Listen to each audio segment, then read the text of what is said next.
இன்றைய இந்த சன்மார்க்க சொற்பொழிவு உரையினை ஆரம்பிப்பதற்கு மூலமாக அல் மத்ரஸத்துல் முஸ்தஃபியா குர்ஆன் மதரசாவின் சகோதரர்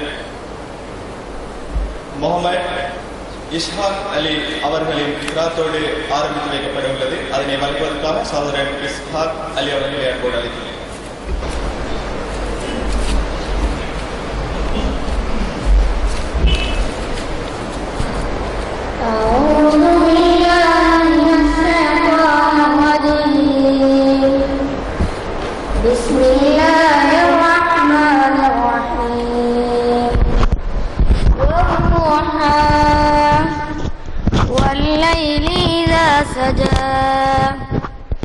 ما ودعك ربك وما قلى وللآخرة خير لك من الأولى ولسوف يعطيك ربك فترضى ألم يجدك يتيما فآوى ووجدك ضالا فهدى ووجدك عائلا فأغنى فأما اليتيم فلا تقهر وأما السائل فلا تنهر وأما بنعمة ربك فحدث صدق الله العظيم.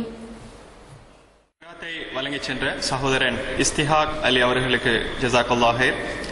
அடுத்ததாக இன்றைய நாள் நிகழ்ச்சியிலே பிரதான நிகழ்வாக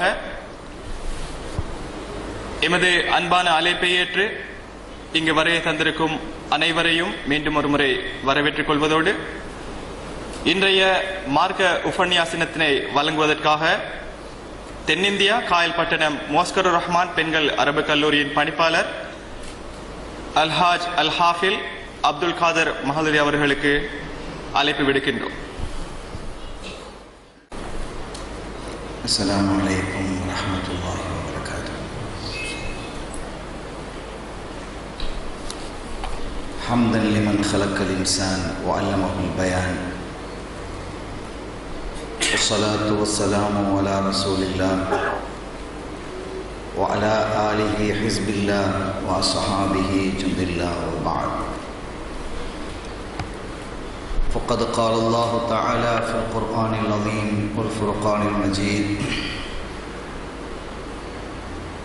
أعوذ بالله من الشيطان الرجيم بسم الله الرحمن الرحيم إن الدين عند الله الإسلام. சங்கைக்குரிய உலமாக்களே, முகத்தம்களே, அத்தரீகத்துல் காதிரியத்துல் நபவியாவின் அங்கத்தினர்களே, அருமையான பெரியோர்களே, சகோதரர்களே, திரளாக வழி தந்திருக்கக்கூடிய சங்கைக்குரிய தாய்மார்களே, சகோதரிகளே, எல்லாம் வல்ல அல்லாஹுவின் பேரருளும் நபிகள் நாயகம் ஸல்லல்லாஹு அலைஹி வஸல்லம் அவர்களது நல்லாசியும் நம் அத்தனை பேர் மீதும் நிலவுமாக. அல்லாஹும் அவனது ரசூலும் எந்தெந்த காரியங்களை எடுத்து நடக்க வேண்டும் என்று நமக்கு கட்டளையிட்டுள்ளார்களோ அவை அனைத்தையும் எடுத்து நடக்கவும், எவைகளை தவிர்த்து நடக்க வேண்டும் என்று உத்தரவு பிறப்பித்துள்ளார்களோ அவை அனைத்தையும் தவிர்த்து நடக்கவும் ஆரம்பமாக எனக்கும் உங்களுக்கும் நான் வசியத்தை செய்து கொள்கிறேன். அல்லாஹ் தௌஃபீக் செய்வானாக. ஆமீன். நமது உயிரிலும் மேலான கண்மணி நாயகம் முஹம்மது ரசூலுல்லாஹி ஸல்லல்லாஹு அலைஹி வஸல்லம் அவர்கள் ஒரு நாள் தன்னுடைய அருமையான தோழர்களுக்கு மத்தியில் அமர்ந்து இப்படி பேசிக் கொண்டிருக்கிறார்கள். பக்கத்தில் பூமி அழுதது. ஏன் நாயகமே பூமி அழுதது என்று கேட்ட பொழுது, பூமி அழுமா என்ற ஒரு கேள்வி இந்த காலத்தில் கேட்பார்கள். சஹாபிகள் அப்படி கேட்கவில்லை. ஏன் அழுதது என்று தெரிந்து கொள்வதற்கு கேட்கலாம். சொல்வது நபிகள் ஸல்லல்லாஹு அலைஹி வஸல்லம் அவர்கள் என்பதால் பூமி அழுதது என்றால் அழுததுதான், சிரித்தது என்றால் சிரித்ததுதான்.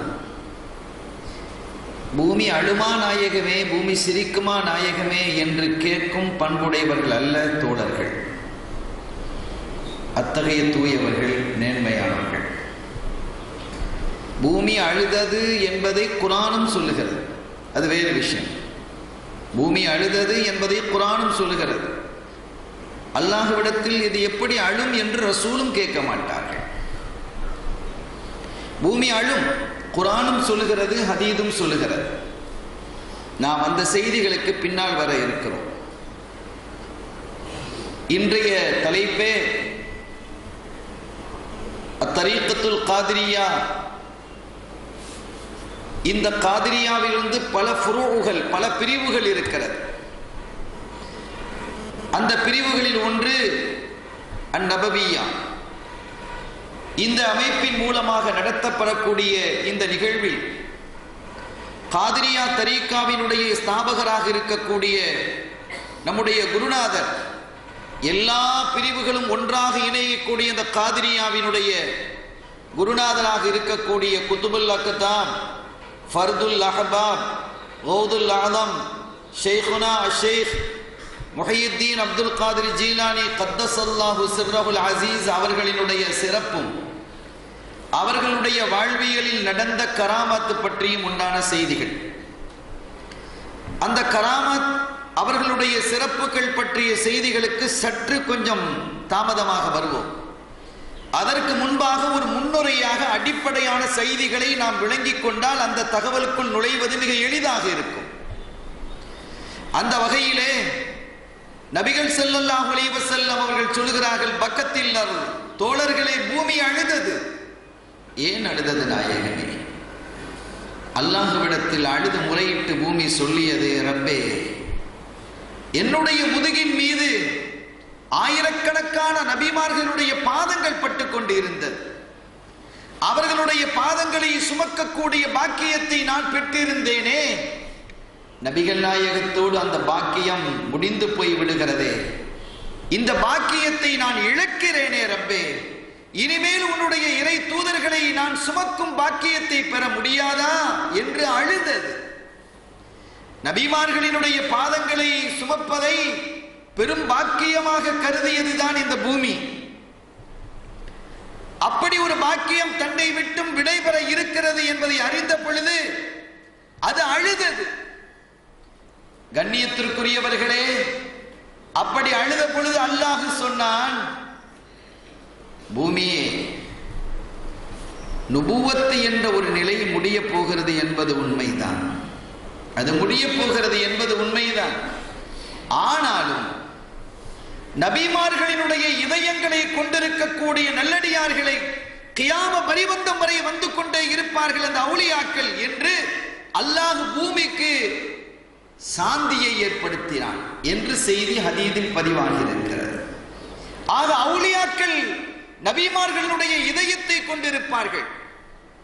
அப்படி நபிமார்களினுடைய இதயத்தை கொண்டிருக்கக்கூடிய அந்த பெருமக்கள் இந்த பூமியிலே இறுதி நாள் வரை நடந்து கொண்டிருப்பார்கள். அந்த வாக்கியம் உனக்கு இருக்கிறது என்று சொன்ன பொழுது பூமி சமாதானம் அடைந்தது. அத்தகைய பெருமக்கள் யார் என்றால், நபிமார்கள் அத்தனை பேரும் வலிமார்கள் தான். நபிமார்கள் எல்லோருமே வலிமார்கள் தான். நபிமார்களாகவும் இருக்கிறார்கள், வலிமார்களாகவும் இருக்கிறார்கள். சஹாபிகள் அத்தனை பேரும் வலிமார்கள் தான். சஹாபிகளாகவும் இருக்கிறார்கள், வலிமார்களாகவும் இருக்கிறார்கள். அப்படியானா நீங்க அபூபக்கர் சித்திக் வலியுல்லான்னு சொல்றது இல்லை என்ற ஒரு கேள்வி கேட்கலாமா இல்லையா? அபூபக்கர் சித்திக் ரலியல்லாஹு தஆலா அன்ஹு அவர்களை ஏன் வலி என்று நீங்கள் சொல்வது இல்லை? உமர் ரலியல்லாஹு தஆலா அன்ஹு அவர்களை வலி என்று நீங்கள் ஏன் சொல்வதில்லை? இந்த கேள்விகளா இப்போது நடக்குது. நாம கேட்கிறோம், ஆதம் ஒலியுல்லா அப்படின்னு நம்ம சொல்றோமா? சொல்றது இல்லை. நூஹு ஒலியுல்லான்னு சொல்றோம், நூஹு நபின்னு சொல்றோம். நபி என்று வரும் பொழுது அதிலே வலியும் அடங்கி விடுகிறது. நபி என்று வரும் பொழுது அது வலியும் அடங்கி விடுகிறது. இரண்டு சிறப்புகள் ஒன்று சேரும் பொழுது ஏதாவது ஒன்றை சொல்லுவார்கள். அதை நபி என்று சொன்னால் அது வலியும் அடங்கி விடுகிறது. சஹாபிகள் எல்லாம் வலிமார்கள் தான். நீங்க ஏன் உதுமான் ரலியல்லாஹு தஆலா அன்ஹு அப்படின்னு சொல்றீங்க? உதுமான் ஒலியுல்லான்னு சொல்லலாமே. கேள்விகள் இன்றைக்கு. சஹாபி என்றாலே வலிமார்கள், எல்லா சஹாபிகளும் வலிமார்கள் என்றுதான் நாம் சொல்லுகிறோம். கண்ணியத்திற்குரியவர்களே, சஹாபிகள் என்று சொல்லும் பொழுதே வலியும் வந்து விடுகிறார், நபி என்று சொல்லும் பொழுதே வலி என்பதும் வந்து விடுகிறது. அதை முதலாவது விளங்கிக் கொள்ளணும். இந்த அடிப்படை அறிவு இல்லாததினால் ஏற்படக்கூடிய பிழையான பேச்சுக்கள் இவைகள். இப்ப ஒருத்தர் வந்து எம்டி படித்திருக்கிறார், பெரிய டாக்டர் படித்து படித்து படித்து படித்து எம்டி படித்திருக்கிறார். அவர் எம்டி என்று சொன்னா ஏன் அவரை வந்து நீங்க ஏ லெவல் சொல்லலன்னு கேட்பீங்களா? இது எவ்வளவு அறிவீனமோ பலகீனமோ. இதை விட மோசமானது இப்படி கேட்பது. ஏன் அவர் ஏ லெவல் படிச்சிருக்கிறார், ஏ லெவலை தாண்டி எம்டி ஆகி இருக்கிறார், எம்பிபிஎஸ் படித்து அதற்கு மேலே வந்திருக்கிறார். அப்படிப்பட்ட ஒரு நிலை வந்ததற்கு பிறகு கீழ் உள்ள பட்டங்களை சொல்லிக் கொண்டிருக்க வேண்டிய அவசியம் இல்லை.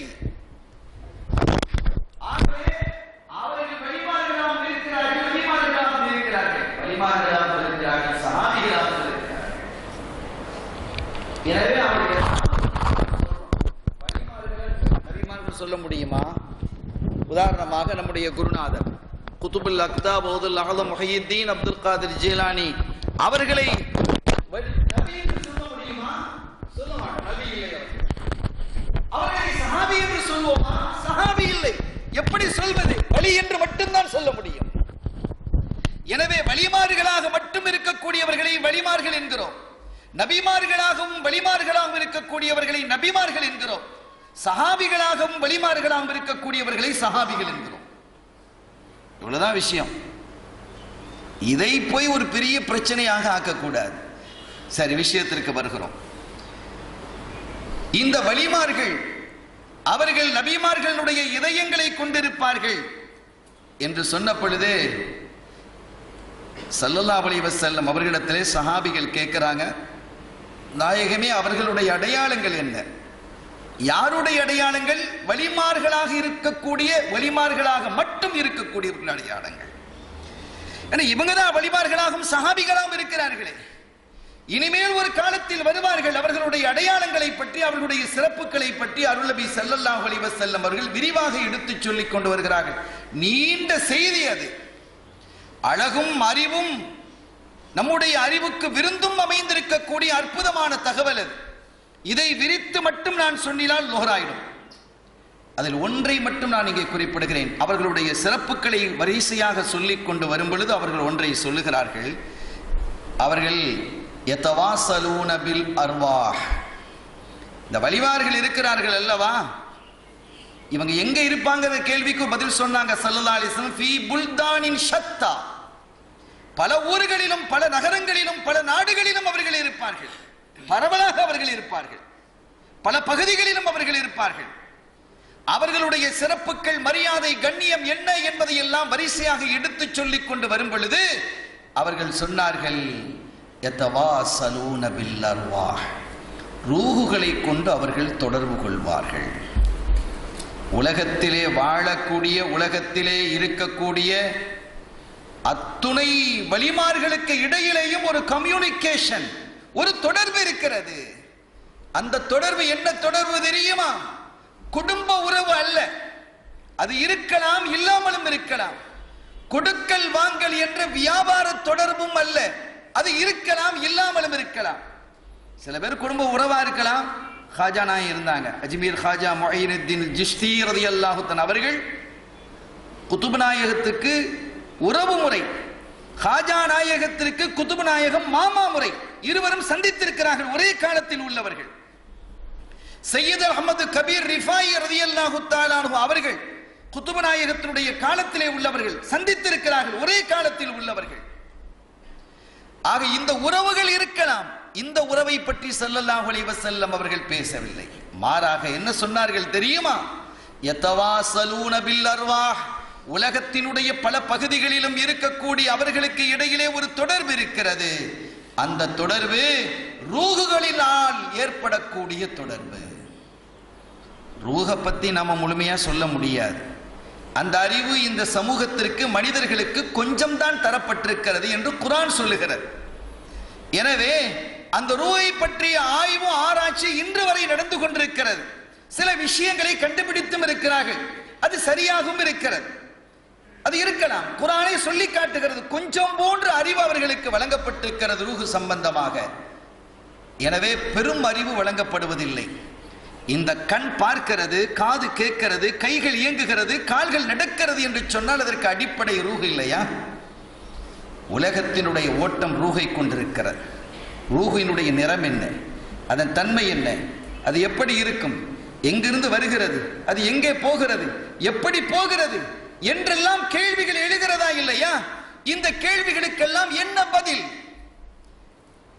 ஆய்வாளர்களிடத்தில் இதற்கு நோ ஆன்சர். ரூஹுகளை பற்றி ஆய்வு செய்யக்கூடிய பெருமக்களிடத்திலே இதற்கான பதில்கள் இல்லை. அது எங்கு போகிறது? போன ரூஹுகள் எல்லாம் ஒரு மனிதனை விட்டு பிரிந்து செல்கிறது. இது எங்கு போனது? இத்தகைய ரூஹுகளை கொண்டு அவர்கள் தொடர்பு கொள்வார்கள் என்கிறார்களே ஸல்லல்லாஹு அலைஹி வஸல்லம். இது எப்படி அந்த தொடர்பு? உதாரணங்கள் சொல்லலாம். ரூஹ் என்றால் என்ன என்பதை விவரிக்க முடியாது. அல்லாஹ்வை அறிந்த பெருமக்களால் வேண்டுமானால் அது பற்றிய சில விளக்கங்கள், விவரங்கள் அவர்கள் புரிந்திருக்கக்கூடும். நம்மை போன்றவர்கள் என்ன சொல்ல முடியும்? ஓமானங்களை சொல்லலாம். எத்தகைய அளவிற்கு தொடர்பு? நான் இங்கிருந்து என் பிள்ளையோடு பேசுகிறேன், முடியுமா முடியாதா? இன்றைய காலத்தில் யாராவது மறுப்பார்களா? என்ன உங்க பிள்ளை காயல் பட்டத்தில் இருக்கிறாங்க, நீங்க எங்கிருந்து பேசணும்னு சொல்றீங்க அப்படின்னு யாராவது என்னிடத்தில் கேட்பார்களா? நான் இப்போது சற்று முன் என்னுடைய மகளோடு பேசினேன் என்று நான் சொன்னால் அது எப்படி பேச முடியும்? ஆயிரக்கணக்கான மைலுக்கு அப்பால் இருக்கக்கூடிய மக்காவிற்கு போயிருக்கிறார்கள் ஒரு சகோதரர், அவர்களோடு நான் பேசினேன். சகோதரர் ரவுதாவுக்கு போயிருக்கிறாராம், அவரோடு பேசினேன்.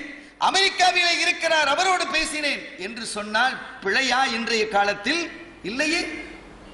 எல்லோரும் நம்புவோம். இதையே ஒரு 200 வருடங்களுக்கு முன்பு, 100 வருடங்களுக்கு முன்பு சொன்னால் நம்புவோமா? அந்த மக்கள் நம்புவார்களா? இன்று இவ்வளவு சாதாரணமாக ஆகிவிட்டது. ஒரு நொடி பொழுதில் மொபைலை எடுத்து ஒரு கனெக்ஷனை கொடுத்தால் அங்கே செய்திகள் போகிறது, அந்த தகவல் அங்கே செல்கிறது. இது ஒரு வகையான ரூஹ் என்று எடுத்துக் கொள்ளுங்கள், வேண்டாம் என்று நாங்கள் சொல்லவில்லை. ஆனால் இந்த சாதாரணமான மனிதனால் அல்லாஹ்வால் கொடுக்கப்பட்ட அறிவு அது வேறு விஷயம். மனிதனால் கண்டுபிடிக்கப்பட்ட ரூஹுக்கு இத்தகைய ஒரு தொடர்பு இருக்கிறது என்றால், நபிகள் ஸல்லல்லாஹு அலைஹி வஸல்லம் அவர்கள் சொல்லுகிறார்களே, அர்வாஹுகள் மூலமாக, ரூஹுகள் மூலமாக அந்த வலிமார்கள் தொடர்பு கொள்வார்கள் என்றால் அது எவ்வளவு பெரியதாக இருக்கும். அது முழுமையாக பேசப்பட வேண்டுமானால் அது அஸ்ராரு ரப்பானியில் வந்துவிடும். அருமையானவர்களே, ரூஹை கொண்டு அவர்கள் பேசுகிறார்கள். இன்று பேச்சு மாத்திரமா? நான் டைப் பண்ணுகிறேன் எழுத்து, என்ன எழுத்தை நான் டைப் செய்கிறேனோ, தமிழோ அரபியோ ஆங்கிலமோ, அதிலும் என்ன ஃபாண்டோ அந்த ஃபாண்ட் அப்படியே போகிறது. மெயிலின் மூலமாக, வாட்ஸ்அப் மூலமாக, மெசேஜ் மூலமாக போகிறதா இல்லையா? அதெல்லாம் இவர் எழுதினாராம், எழுதி அப்படி தட்டினாராம், அமெரிக்காவுக்கு போயிட்டான். இதை யாருங்க நம்புவா அப்படின்னு யார் கதை கப்சா விடுறான்னு யாரா சொல்லுவாங்களா? இன்றைய காலகட்டத்தில் சாமானியமான ஒரு மனிதனால் உருவாக்கப்பட்ட, கண்டுபிடிக்கப்பட்ட இந்த கருவிகள் செய்யக்கூடிய பணிகள் இவ்வளவு தூரமாக இருக்கிறது என்றால் இறைவனுடைய அருளையும் ஆற்றலையும் பெற்றவர்கள். எத்தகைய ஆற்றல் என்பதை ஹதீது சொல்லி காட்டுகிறது, சொல்லுவோம். குர்ஆன் சொல்லி காட்டுகிறது, அதையும் விவரிப்போம். எப்படி விவரிக்கிறது குர்ஆனும் ஹதீதும் இத்தகைய பெருமக்களை பற்றி? சும்மா தேவையில்லாமல் எல்லாம் இந்த பெருமக்களை பற்றி பேசிக் கொண்டிருக்க கூடாது. இது பெரிய ஒரு ஆச்சரியம் இல்லையா? சில சமயங்களில் ஒரு விஷயத்தை நம்ம படித்த வலிமார்களுடைய விஷயத்தில் அதெல்லாம் கேலியாக இந்தியாவில் பேசினாங்க. இங்கே பேசினாங்க தெரியாது, இந்தியாவில் பேசினாங்க. யார் பேசுவாங்கிறது நமக்கு தெரிந்தது தானே, வஹாபிகள். அப்படி எப்படி பேசுகிறார்கள் என்று சொன்னால், ஒரு இறைநேச செல்வர் அவர் என்ன செய்தாராம், ஒருவரை அப்படியே அப்படியே அணைத்துக் கொண்டாராம். ஒரு நண்பர் வந்திருக்கிறார், அவரே அப்படியே அணைத்துக் கொண்ட பொழுது அவருடைய இதயத்தில் இருந்த அறிவெல்லாம் அவருடைய இதயத்துக்கு போயிடுச்சான். என்ன கதை இது? என்ன வந்து அணைக்க சொல்லுங்களேன், என்ன வந்து அவர் அணைக்க சொல்லுங்க, அவர் அறிவுலாம் எனக்கு வரதா, என்னுடைய அறிவுலாம் அவருக்கு போதான் நாங்க பார்க்கலாம். இப்படி சவால் விடுகிறார். நான் சொல்றேன், ஒரு போனை நான் கொண்டு வந்து வைக்கிறேன் என் போன்ல, இதில் ஒரு 20 பாடல் இருக்குதுப்பா, அல்லது ஒரு 4 பயான் இருக்குது. உன் ஃபோனை கொண்டு பக்கத்தில் வை, ப்ளூடூத்தை 2 பேரும் ஆன் பண்ணுவோம், இங்கிருந்து அப்படியே அங்க போயிருதா இல்லையா? பக்கத்திலே கொண்டு வைத்த பொழுது இங்கிருந்து அங்கு போகிறது. எப்படி சாத்தியமானது? நீ அதிலே பதிவு செய்து வைத்தாயா? அதிலே பேசினாயா? அல்லது அதிலே டைப் பண்ணினாயா?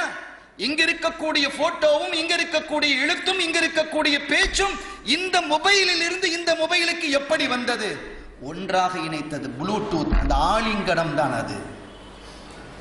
இந்த சாமானியமான கேவலமான ஒரு மொபைலுக்கு இந்த சக்தி இருக்கிறது என்றால், இறைவனால் அருளப்பட்ட அந்த பெருமக்களினுடைய ஞானம், அறிவு, ஆற்றல், வல்லமை எத்தகையதாக இருக்கணும். ஏன் இப்படி இந்த மனிதர்களுடைய சிந்தனைகள் போகிறது என்று எனக்கு தெரியவில்லை. கதமல்லாஹு அலா குலூபிஹிம், அவர்களுடைய இதயங்களின் மீது அல்லாஹ் முத்திரையிட்டு விட்டான் என்று அல்லாஹ் யாரை எச்சரிக்கிறானோ அந்த எச்சரிக்கை செய்யப்பட்ட மனிதர்களில் நம் மக்கள் ஆகிவிடக் கூடாது என்ற ஆதங்கத்தில் பேசப்படும் பேச்சு இது. நம் பிள்ளைகள், நம் மக்கள், நம்மை சார்ந்தவர்கள் யாரும் இறைவன் சொல்லுகிறார்கள், அவர்கள் எதையும் புரிந்து கொள்ள முடியாது. அவர்களுடைய காதுகளிலே சீல் வைத்திருக்கிறோம், அவர்களுடைய இதயங்களிலே சீல் வைத்து விட்டோம். அது முடிஞ்சது, இது அதுக்கு மேல எதை சொன்னாலும் ஏறாது என்று அல்லாஹ் சொல்லுகிறானே. அல்லாஹ் யாரை எச்சரிக்கிறானோ அந்த எச்சரிக்கை செய்யப்பட்டவர்களில் நம் மக்கள் ஆகிவிடக் கூடாது என்பதற்காக மட்டுமே இதை நாம் பேசுகிறோம். நம் பிள்ளைகள் சிக்கிடக்கூடாது. எனவே இளைஞர்களாக இருக்கக்கூடிய நீங்கள் ஒவ்வொரு விஷயத்தையும் கவனமாக ஆழ்ந்து நீங்கள் பேசணும். இன்று கேள்விகள் மீது கேள்வி எழுப்பப்படக்கூடிய ஒரு காலகட்டம். அதற்கான விளக்கத்தை சொல்ல வேண்டிய பொறுப்பு எங்களை போன்றவர்களுக்கு உண்டு. சொல்லுவோம். ஆனால் தெரிவதற்கு முன்பாக, ஒரு விஷயத்தை விளங்குவதற்கு முன்பாக, இதெல்லாம் நடக்காது, இதெல்லாம் கப்சா, இதெல்லாம் பொய், இதெல்லாம் கராமத்து, இப்படிலாம் இருக்குமா, முடியுமா, சாத்தியமா என்று நீங்கள் பேசி விடாதீர்கள் என்பதையும் நான் பணிவோடு கேட்டுக்கொள்கிறேன். கேட்டு தெரிவது தப்பு இல்லை, தெரிவதற்கு முன்பாக பேசி உளறுவது தப்பு என்கிறேன். அருமையானவர்களே, இத்தகைய வழிமார்களை பற்றி நபிகள் ஸல்லல்லாஹு அலைஹி வஸல்லம் அவர்கள் சொல்லும் பொழுது, அவர்களுடைய தொடர்புகள் உலகத்தினுடைய பல பகுதிகளிலும் வாழும் அந்த பெருமக்களினுடைய தொடர்பு என்பது குடும்ப தொடர்பாக அல்ல, கொடுக்கல் வாங்கல் என்ற வியாபார தொடர்பு, வணிக தொடர்பு, விவசாய தொடர்பு அல்ல. மாறாக யதவாஸலூன பில் அர்வாஹ், ரூஹ்களை கொண்டு அவர்கள் தொடர்பு பெறுவார்கள். அது எவ்வளவு வலிமையா இருக்கும். இன்னைக்கு எத்தனை தொடர்புகளை நம்ம வச்சிருக்கிறோம், எங்கிருந்து எங்க பேசலாம். அது மட்டுமல்ல, ஒரு போனை போட்டுட்டு அப்படியே இருங்க சார், நீங்க அப்படியே இருங்க, இவர் பேசுவார், கான்ஃபரன்ஸ்ல அவர் வர்றார், இவர் வர்றார், அவர் வர்றார், ஒரே சமயத்தில் என்ன ஒரு வட்டமேஜை மாநாட்டில் உட்கார்ந்த மாதிரி போனை வச்சு பேசிட்டு இருக்கிறான். ஒவ்வொருத்தரும் ஒரு நாட்டில் உட்கார்றான், ஒரு நாட்டில் இருக்கிறான். இன்னொன்றையும் நீங்கள் விளங்கிக் கொள்ளுங்கள். இதெல்லாம் கராமாத்துகள் நிறைய விஷயங்கள் வருது. இதுக்கு அடிப்படையான விஷயங்களை நான் சொல்லிட்டா அந்த செய்திகள் உங்களுக்கு இலவாக புரியும் இல்லையா?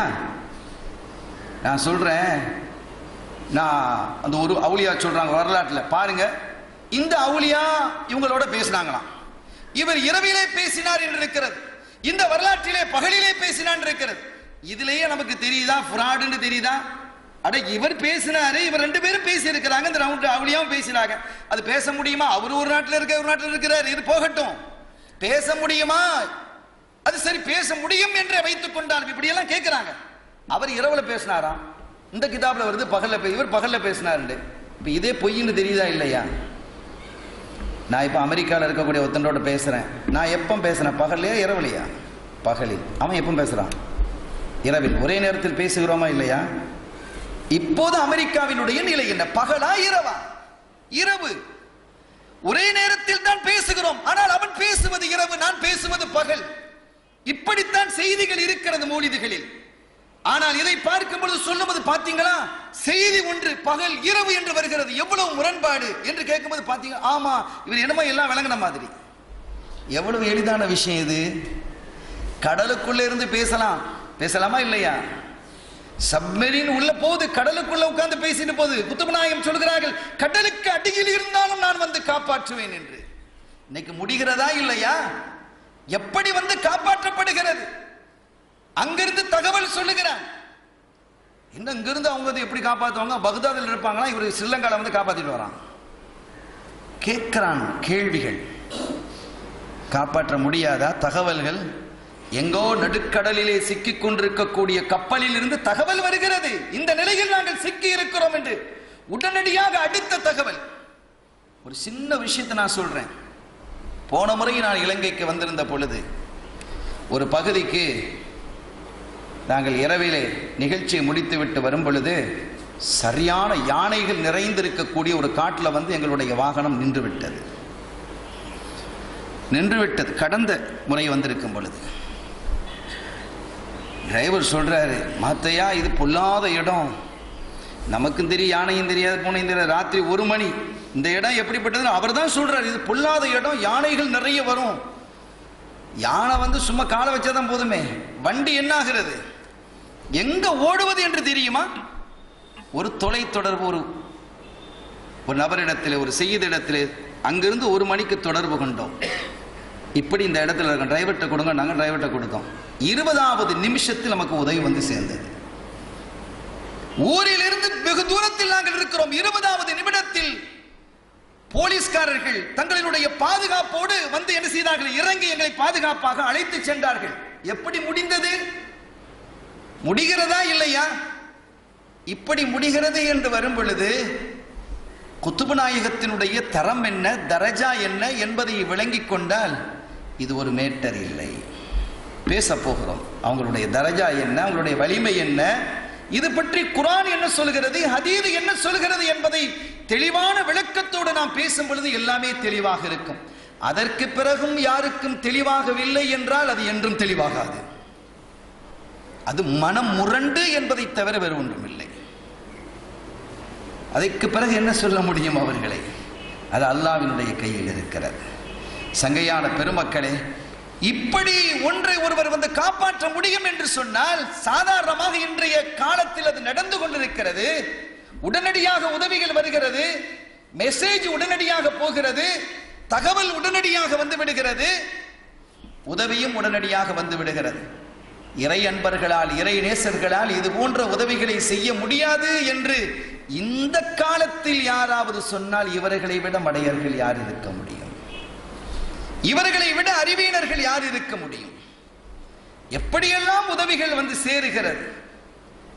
ஆக நபிகள் ஸல்லல்லாஹு அலைஹி வஸல்லம் அவர்கள் சொன்னார்கள், யதவாஸலூன பில் அர்வாஹ், ரூஹுகளை கொண்டு அவர்கள் தொடர்பு படுத்துகிறார்கள்.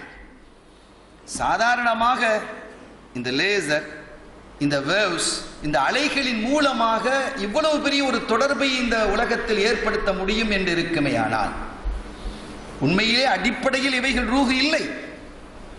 ரூஹுக்கான ஒரு உதாரணமாக நாம் சொல்லிக் கொள்வது வேணா, ரூஹுன்னு வைத்துக் கொள்ளுங்கள் என்று சொல்லமே தவிர ரூஹு அல்ல அது. ஆனால் இதுவே இவ்வளவு பணிகளை செய்கிறது என்று இருக்குமே, ஆனால் ரூஹுகளினுடைய வலிமை என்ன?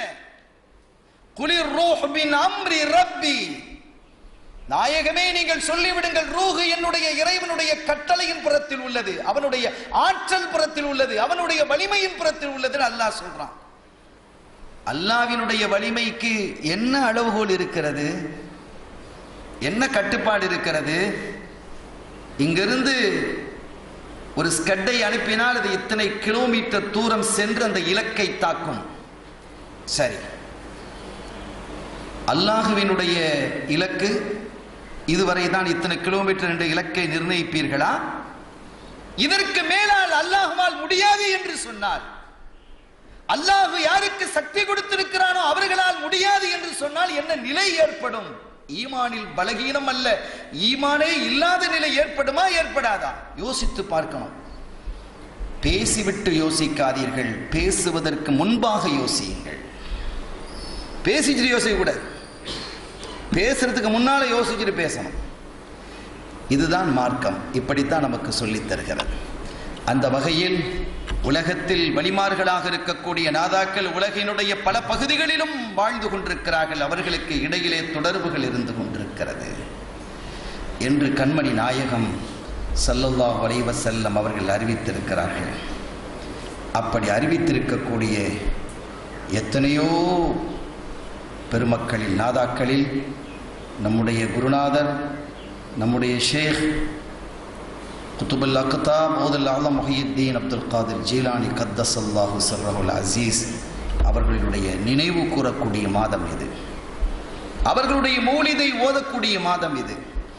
அவர்கள் செய்திருக்கக்கூடிய ஹிதுமாத்துக்கள், அவர்கள் ஆட்சி இருக்கக்கூடிய பணிகள், தொண்டுகள், அவர்கள் காட்டிய கராமாத்துக்கள், இவைகளையெல்லாம் மௌலிதாக கோர்வை செய்து இங்கே என்ன செய்யப்படுகிறது? ஓதப்படுகிறது. அருமையானவர்களே, குத்துபு நாயகத்தை பற்றி ஒரு செய்தியை சொல்லிவிட்டு இந்த மௌலிதுக்குள் நான் நுழைகிறேன். இன்னொன்றையும் நான் சொல்லிவிடுகிறேன்.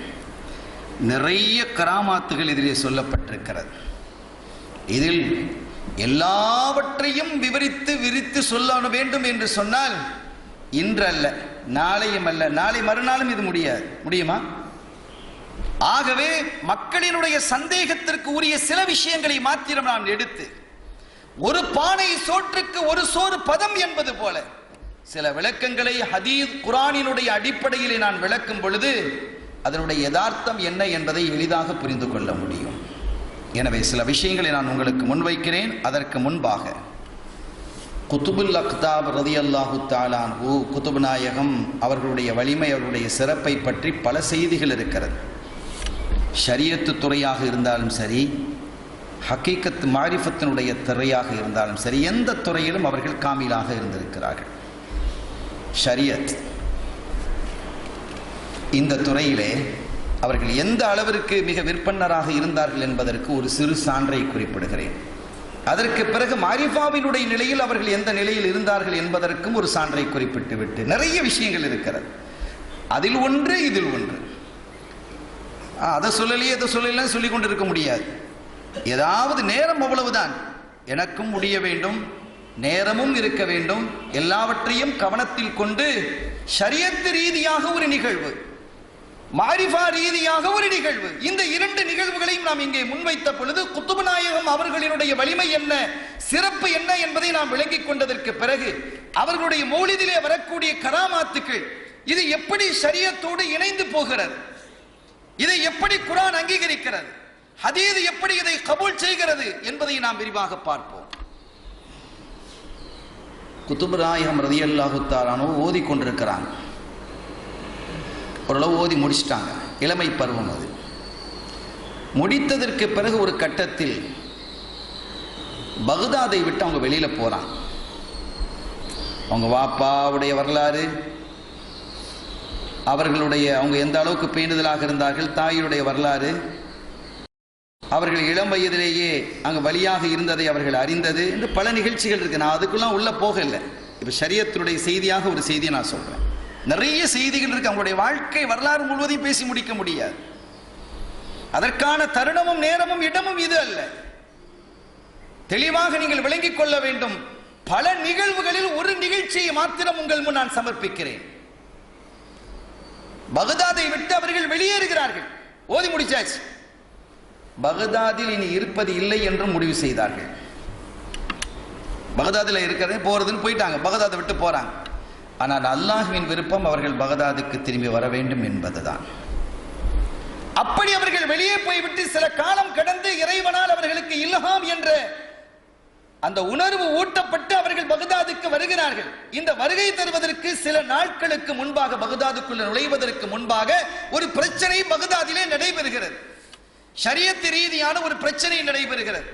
என்ன பிரச்சனை தெரியுமா? ஒருவர் தன்னுடைய மனைவியை பார்த்து, மாப்பிள்ளை பொண்ணுக்கு சண்டை வந்துருச்சு, கணவனுக்கும் மனைவிக்கும் இடையிலே சண்டை வந்த பொழுது அவர் சொன்னார், அந்த காலத்தில் இந்த மாதிரி சில சமய விஷயங்கள் நடந்துடும். அவர் குறிப்பிடுகிறார், நான் ஒரு இபாதத்தை செய்ய வேண்டும், நான் ஒரு இபாதத்தை செய்ய வேண்டும். இந்த கோபத்தில் சொல்றார், இந்த இபாதத்தை நான் செய்யும் பொழுது உலகத்தில் யாரும் அந்த நேரத்தில் அந்த இபாதத்தை செய்யக்கூடாது. இது சாத்தியமா? அவர் ஒரு இபாதத்தை செய்வாராம், அவர் செய்யும் பொழுது அந்த இபாதத்தை உலகத்தில் வேறு யாரும் செய்யக்கூடாது அந்த நேரத்தில். இப்ப மணி 11:17 உதாரணத்துக்கு, இந்த நேரத்தில் நான் குர்ஆன் ஓதுறேன்னா உலகத்தில் யாரும் ஓதிருக்க கூடாது. இது என்ன செய்ய முடியும்? இந்த நேரத்தில் நான் 2 ரக்காத் தொழுறேன்னா உலகத்தில் யாரும் அந்த நேரத்தில் தொழக்கூடாது. இந்த நேரத்தில் நான் சதக்கா செய்கிறேன்டா யாரும் செய்யக்கூடாது. இந்த நேரத்தில் ஸலவாத் ஓதுகிறேன்டா உலகத்தில் வேற யாரும் ஓதிருக்க கூடாது. முடியுமா? இது சாத்தியமான ஒரு காரியமா? இந்த காலத்தில் அது இந்த காலத்திலேயே கம்யூனிகேஷன் இவ்வளவு விரிவாக இருக்கக்கூடிய இந்த காலத்திலேயே 100% சாத்தியம் இல்லை. அந்த காலத்தில் கம்யூனிகேஷனே இல்லாத ஒரு காலம் எப்படி இருக்கும்? எப்படி சாத்தியமாகும்? என்ன சொல்லி முடிக்கிறார் தெரியுமா? அப்படி நான் ஒரு அமலை செய்ய வேண்டும். நான் அந்த அமலை செய்யும் பொழுது உலகத்தில் எந்த மூலையிலும் முக்கிலும் யாரும் அந்த அமலை செய்யக்கூடாது. அந்த மனிதர் சொல்றார். அப்படி என்னால் செய்ய முடியாமல் போனால் மனைவியை பார்த்து சொல்றார், நீ தலாக், நீ விவாகரத்து செய்யப்பட்ட டிவோர்ஸ். இது டிவோர்ஸ் ஆகிறது தவிர வேற என்ன வழி இருக்கு சகோதரர்களே? என்ன வழி இருக்கிறது? உலமாக்களிடத்தில் வந்தது தகவல். அத்துணை பேரும் கூடினார்கள், உட்கார்ந்து பேசினார்கள். 10 நாட்களாக அமர்ந்து பேசுகிறார்கள். இப்போது அவன் வருத்தப்படுகிறான். இப்படி நான் அநியாயமாக சொல்லிவிட்டேன். எதுக்குப்பா நீ சொல்லி தொலைச்சான்? உன் சொல்றதுக்கு வேற வழி இல்லையா? வேறு வார்த்தைகள் இல்லையா? கோபம் வந்தால் பேசுவதற்கு ஒன்று இல்லையா? இப்ப உலகத்திலேயே நடைபெறாத ஒரு விஷயத்தை சொல்லி, முடியாத ஒரு விஷயத்தை சொல்லி, நான் இந்த இபாதத்தை ஏதாவது ஒரு இபாதத்தை செய்யும்போது உலகத்தில் வேற யாரும் அந்த இபாதத்தை அந்த நேரத்தில் செய்யக்கூடாது. இது என்ன பேச்சப்பா? இது ஒரு பேச்சா என்றெல்லாம் உலமாக்கள் பேசிய போது அவன் அழுகிறான். நான் என்ன சரி பேசிட்டேன், எனக்கு ஏதாவது தீர்வு தாங்க, நான் என் மனைவியோட வாழணும். 10 நாட்களாக உலமாக்கள் கூடி பேசி பேசி பார்க்கிறார்கள். எந்த மதுஹபிலும் அதற்கு தீர்வு இல்லை. உன் மனைவி தலாக்கு தான் என்று முடிவுக்கு வர்றான். வேற என்ன செய்ய முடியும்? அவர்கள் வருத்தப்பட்டு சொன்னார்கள், நீ செய்திருக்கக்கூடிய பிழை அப்பா, எப்படி செய்ய முடியும்? என்ன சாத்தியம் இருக்கு? எப்படியாவது பாருங்க, எப்படியாவது பாங்குறா என்ன இது வியாபாரமா? நீ செய்த வேலைக்கு என்ன செய்வது? நாங்கள் இறை சட்டம் இல்லையா இது என்று சொன்னதற்கு பிறகு அந்த சமயத்தில் குதுப் நாயகம் பகதாதிற்கு வந்து விட்டார்கள். திரும்பி வர்றாங்க, தகவல் கிடைச்சிச்சு, உள்ள வந்துட்டாங்க. இனி உலமாக்கெல்லாம் அவங்களை அழைக்கிறாங்க. இதுல பெரிய விசேஷம் என்ன தெரியுமா? அந்த உலமாக்களில் ஓது நாயகம் குதுப் நாயகத்தினுடைய உஸ்தாதுமார்களும் இருக்கிறாங்க. கொஞ்சம் யோசிங்க, உஸ்தாதுமார்களாக இருக்கக்கூடியவர்களும் கூட குதுபுல் அக்தாப் அவர்களை அழைத்து, அப்துல் காதிர் இதற்கு ஏதாவது விளக்கம் இருக்குதான்னு கேட்கிற அளவுக்கு இருக்கிறது என்றால் குதுப் நாயகம் ஷரியத்தினுடைய ரீதியில் எவ்வளவு உயர்வான இல்மை பெற்றிருப்பார்கள்.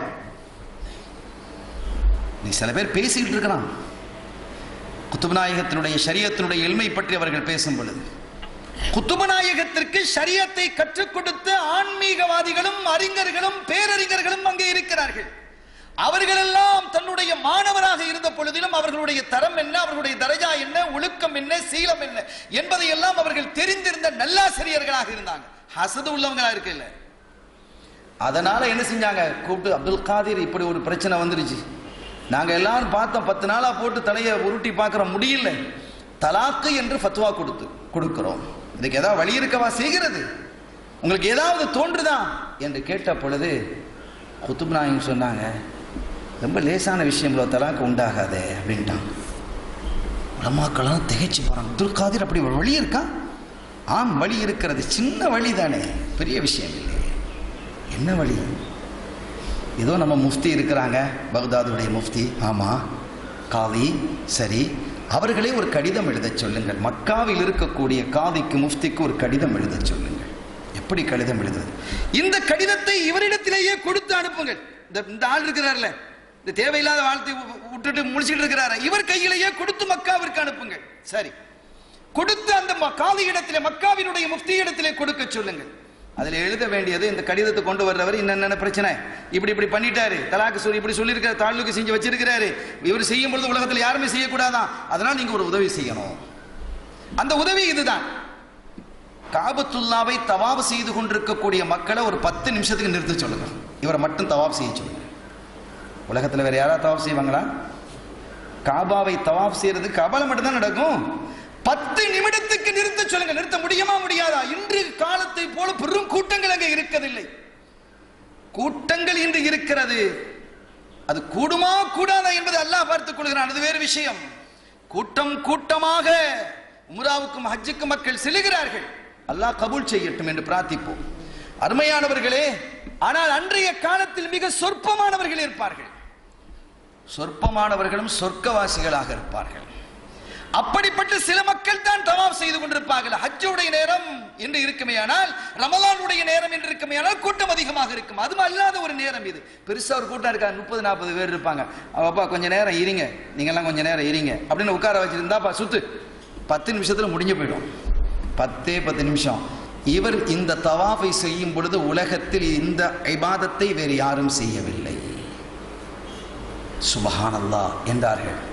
ஷரியத் ரீதியில் எவ்வளவு நுணுக்கமானவர்களாக குத்துப் நாயகம் இருந்திருக்கிறார்கள் என்பதற்கு இந்த ஒரு சான்று போதுமா இல்லையா? புத்திசாலிக்கு போதுமானது, அவ்வளவுதான் சொல்ல முடியும். புத்திசாலியா இருந்தா, ஒத்துக்கொள்ளக்கூடிய தன்மையும் பக்குவமும் பண்பும் இருந்தால் அவர்களுக்கு இது போதுமானது. இது லைட்டுங்கிறான், இது ஃபேனுங்கிறான். இவனை என்ன சொல்றது, நான் எப்படி திருத்துறது? ஃபேன் இப்படி இல்லடா, இப்படி சுத்தினா தான் ஃபேன் கிடையாது. என்னுடைய பார்வையில் இந்த இப்படி எரிஞ்சுக்கிட்டு இருந்தா தான் ஃபேன் என்று ஒருத்தன் சொன்னான். இவனை திருத்துவது எப்படி? முடியாது. இது அடமண்ட், இது அடம் பிடிப்பது. எனவே புரிந்து கொள்வதும் ஒத்துக்கொள்ளக்கூடிய பண்பும் யாருடைய இதயத்தில் இருக்கிறதோ, குத்துபு நாயகம் ஷரியத்தினுடைய ரீதியில் காமிலாக இருந்தவர்கள் என்பதற்கு இந்த ஒரு நிகழ்ச்சி போதும். மாரிஃபாவுடைய நிகழ்வில் குத்துபு நாயகத்தினுடைய காலத்துக்கு பின்னால சையதுனா இப்ராஹிமுல் ஹவாஸ் ரலியல்லாஹு தஆலா என்று ஒரு பெருமகனார். அவர்களுடைய மாணவர் அலியுல் ஹவாஸ் ரலியல்லாஹு தஆலா அவர்கள். மாணவர் இந்த மாதிரி சின்ன பிள்ளைகளா? அப்படி இல்லை, எல்லாம் நம்ம போல் தாடி பழுத்த ஆட்கள் தான். பெரிய பெரிய தலப்பாக்களாக இருக்கும், தாடிலாம் பழுத்து பெரிய ஆட்களாக தான் இருப்பாங்க. அவங்களாம் மாணவர்களாக இருப்பாங்க. மௌத்து வரைக்கும் ஓதிக்கொண்டிருப்பார்கள். எங்கெல்லாம் வாய்ப்பு கிடைக்கிறதோ கற்றுக்கொண்டே இருப்பார்கள். தங்களுடைய ஷேகுமார்களிடத்தில், நாதாக்களிடத்தில், உஸ்தாதுமார்களிடத்தில் போய் உட்கார்ந்துகிட்டே இருப்பாங்க வாய்ப்பு கிடைக்கிற நேரமெல்லாம். இது அந்த காலத்தில் உள்ள தன்மை.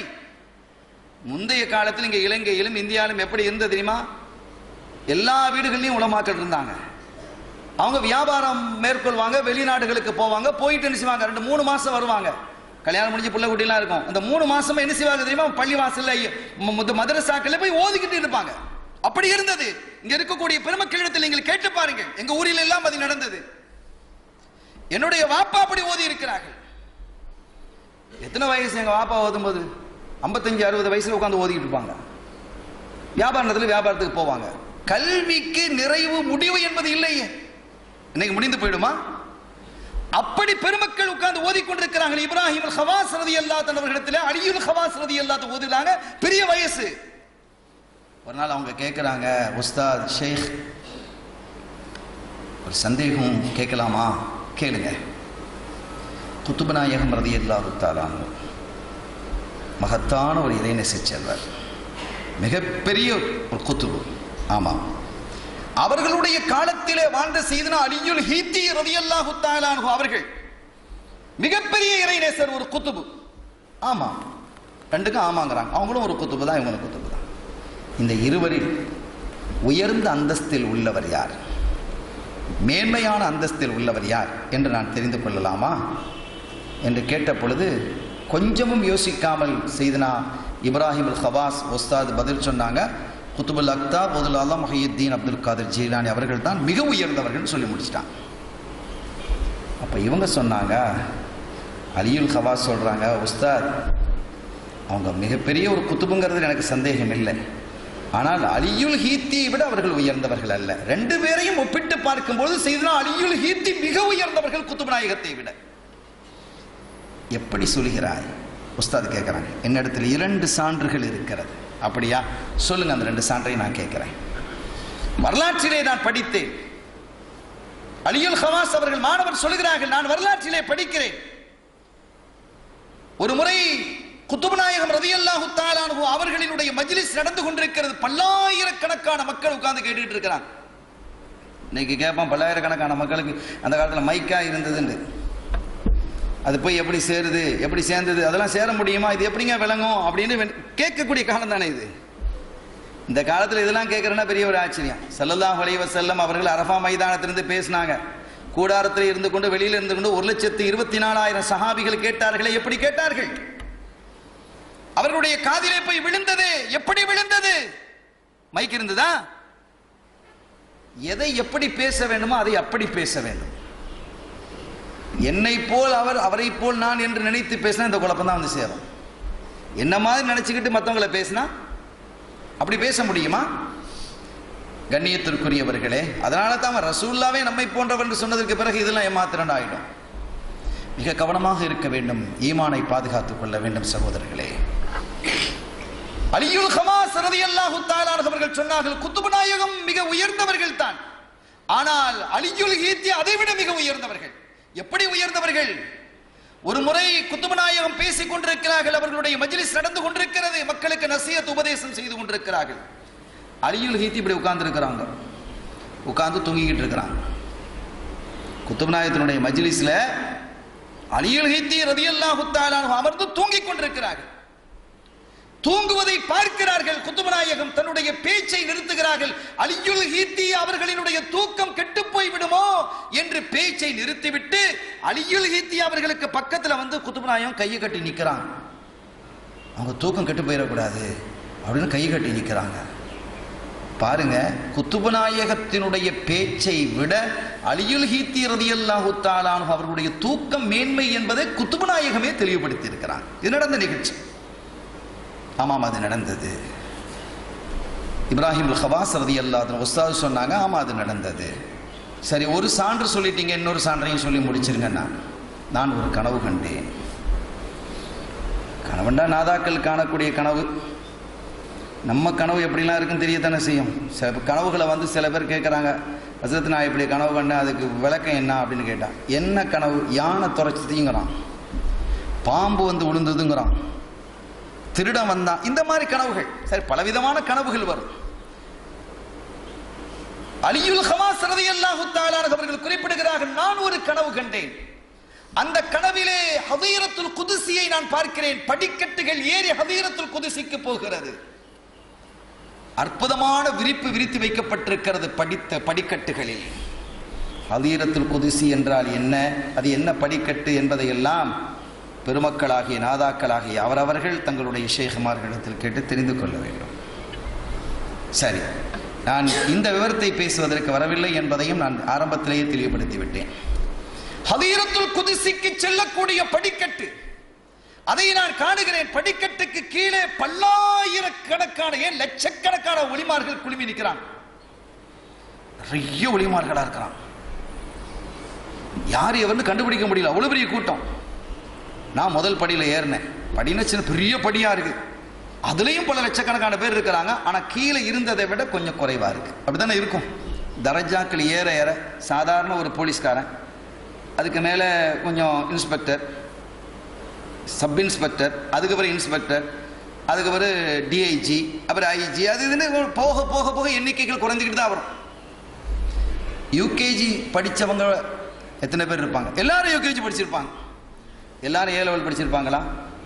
ஓ லெவல் வரும்போது எண்ணிக்கை குறைஞ்சிடும், ஏ லெவல் வரும்போது இன்னும் குறைஞ்சிடும், பிஏ பிஎஸ்சின்னு போகும்போது இன்னும் குறைஞ்சிடும், டாக்டருக்குன்னு போகும்போது இன்னும் குறைஞ்சிடும். அப்படி குறைந்து கொண்டு தான் இருக்கு. தரஜாக்கள் செல்ல செல்ல ஷுரூத்துகள், சட்டதிட்டங்கள் அதிகமாக அதிகமாக அதனுடைய பலு அதிகமான பொழுது அந்த எண்ணிக்கைகள் இயல்பாக குறையும். அதே மாதிரி முதல் படித்தரத்திற்கு போகும் பொழுது எண்ணிக்கை குறைகிறது. இரண்டாவது படித்தரத்தில் இன்னும் குறைகிறது. 3, 4 என்று நான் போய்கொண்டே இருக்கிறேன். அங்கெல்லாம் வழிமார்கள் இருந்து கொண்டிருக்கிறார்கள். எண்ணிக்கை குறைந்து கொண்டே வருகிறது. கடைசி ஒரு 4-5 படிகள் இருக்கிறது. இப்போ அதுல பார்த்தா கொஞ்சம் வருது, 30-40 பேர் இருக்கிறாங்க. இப்ப யார் எவர்னு பார்க்க முடியும். எண்ணிக்கையில் குறைவா இருக்கு. அப்ப பார்க்கறதுக்கு எளிதாக இருந்தது. நான் என்ன செய்தேன், பார்த்தேன். பார்த்து கொண்டே வர்றேன். அதுல யாரெல்லாம் இருக்கிறான் பார்த்தா, அதுல அலியுல் ஹீத்தியும் இல்லை, குத்துபு நாயகமும் இல்லை. இன்னொரு படி ஏறினேன், அங்கும் அவர்கள் இல்லை, அங்கும் இல்லை. கடைசியிலே பார்த்தால் முதல் படிக்க வந்து சேர்ந்து விட்டேன். அதுல ஒரே ஒரு ஆள் மட்டும்தான் இருந்தாங்க, அலியுல் ஹீத்தி அவங்க தான் இருந்தாங்க. குத்துபு நாயகம் படிக்கட்டுல இல்லை. முதல் படிக்கட்டுல இல்லை, 2வது படிக்கட்டுலையும் இல்லை, 3வது படிக்கட்டுலையும் இல்லை, 4வது படிக்கட்டுலையும் இல்லை. 5வது படிக்கட்டுலாம் கூட்டம் அதிகமா இருந்தது, இருந்திருக்கலாம், இல்லாமலும் இருந்திருக்கலாம், தெரியாது. ஆனால் முதல் படிக்கட்டில் இருந்தது, ஹதீரத்துல் குதுஸினுடைய முதல் படிக்கட்டிலே நின்றது அலியுல் ஹீத்தி ரலியல்லாஹு தஆலா அவர்கள் மட்டும்தான். எனவே குத்துபு நாயகத்தை விட அலியுல் ஹீத்தி அவர்கள் மிக உயர்ந்தவர்கள் என்பதற்கு இந்த 2 சான்று போதும் அப்படின்னு அலியுல் ஹவாஸ் ரலியல்லாஹு அன்ஹு பேசுறாங்க. இப்ராஹிம் ஹவாஸ் சொல்றாங்க. இப்ப நான் அதுக்கு விளக்கம் சொல்றேன். அலியுல் ஹவாஸ் அவர்களை பார்த்து, குத்துபு நாயகம் பேசிக்கிட்டு இருந்தாங்க, உண்மை. அலியுல் ஹீத்தி தூங்கிக்கிட்டு இருந்தாங்க, உண்மை. குத்துபு நாயகம் பேச்சு நிறுத்தியது உண்மை. அவங்க பக்கத்தில் போய் கையை கட்டி நின்றதும் உண்மை. ஆனால் அவங்க தூக்கம் கெட்டு போயிடுங்கிறதுக்கு அவனை பேச்சை நிறுத்திட்டு உனக்கிட்ட போய் நிற்கல. ஏன் என்றார்கள் தெரியுமா? அலியுல் ஹீத்தி அவர்களுடைய அவங்க தூக்கத்தில் ஒரு கனவும் காண்றாங்க. மஜ்லிஸ்ல உட்கார்ந்து தூங்கிக் கொண்டு கனவும் காணுகிறார்கள். அந்த கனவிலே ஹாத்தமுன் நபி முஹம்மதுர் ரசூலுல்லாஹி ஸல்லல்லாஹு அலைஹி வஸல்லம் வந்துட்டாங்க. தன்னுடைய பாட்டனார் அலியுல் ஹீத்தி அவர்களுடைய கனவிலே வருகை தருகிறார்கள் என்பதை குதுபுல் அக்தாம் நினைவிலே பார்க்கிறார்கள். பார்த்து தம் பாட்டனாருக்கு பக்கத்துல போய் கையை கட்டி நின்றாங்க. அலியுல் ஹீத்திக்கு பக்கத்துல இல்லை. அங்க அலியுல் ஹீத்தி கனவுல ரசூலுல்லாஹ் இருக்காங்களே, அதுக்கு பக்கத்துல போய் நின்றாங்க. நீங்க அது வரைக்கும் தானே சொன்னீங்க, அலியுல் ஹீத்தி கனவு முழிச்சதுக்கு பிறகு என்ன நடந்ததுங்கிறது நீங்க சொல்லலையே. என்ன உஸ்தாத், என்ன நடந்தது? அவர்கள் திடுக்கிட்டு விழித்தார்கள். விழித்த பொழுது சொன்னார்கள், குத்துப்நாயகம் சொன்னாங்க, அலியுல் ஹீத்தி ரசூலுல்லாஹ் வந்தாங்க இல்லையா? ஆமா. என்ன சொன்னாங்கிறத நீங்க சொல்லிருங்க. என்ன சொன்னாங்கிறத நீங்க சொல்லிருங்க. அலியுல் ஹீத்தி இருந்து சொன்னார்கள், மக்களே நான் இப்போ கொஞ்சம் தூங்கிட்டேன். ஸல்லல்லாஹு அலைஹி வஸல்லம் அவர்கள் வருகை தந்தார்கள். வருகை தந்து சொன்னார்கள், அலியுல் ஹீத்தி எனது பேரப்பிள்ளை அப்துல் காதிரை பற்றி பிடித்துக்கொள் என்று சொன்னார்கள். என்ற வார்த்தை அலியுல் ஹீத்தி சொன்ன பொழுது அந்த சபையிலே இருந்த 40 பேர் மூர்ச்சையானார்கள். மயக்கம் போட்டு கீழே விழுந்தார்கள். ஆடிட்டாங்க அலியுல் ஹவாஸ் ரலியல்லாஹு தஆலா. அடுத்து நீங்க கனவு கண்டது உண்மைதான். படிக்கட்டில் பார்த்துட்டு போனீங்க. முதல் படிக்கட்டில் யார் இருந்தா? அலியுல் ஹீத்தி இருந்தாங்க. அலியுல் ஹீத்தி முதல் படிக்கட்டில் இருப்பதற்கு மிக தகுதியானவர்கள். அவ்வளவு பெரிய குத்துப், அதில் சந்தேகமே கிடையாது.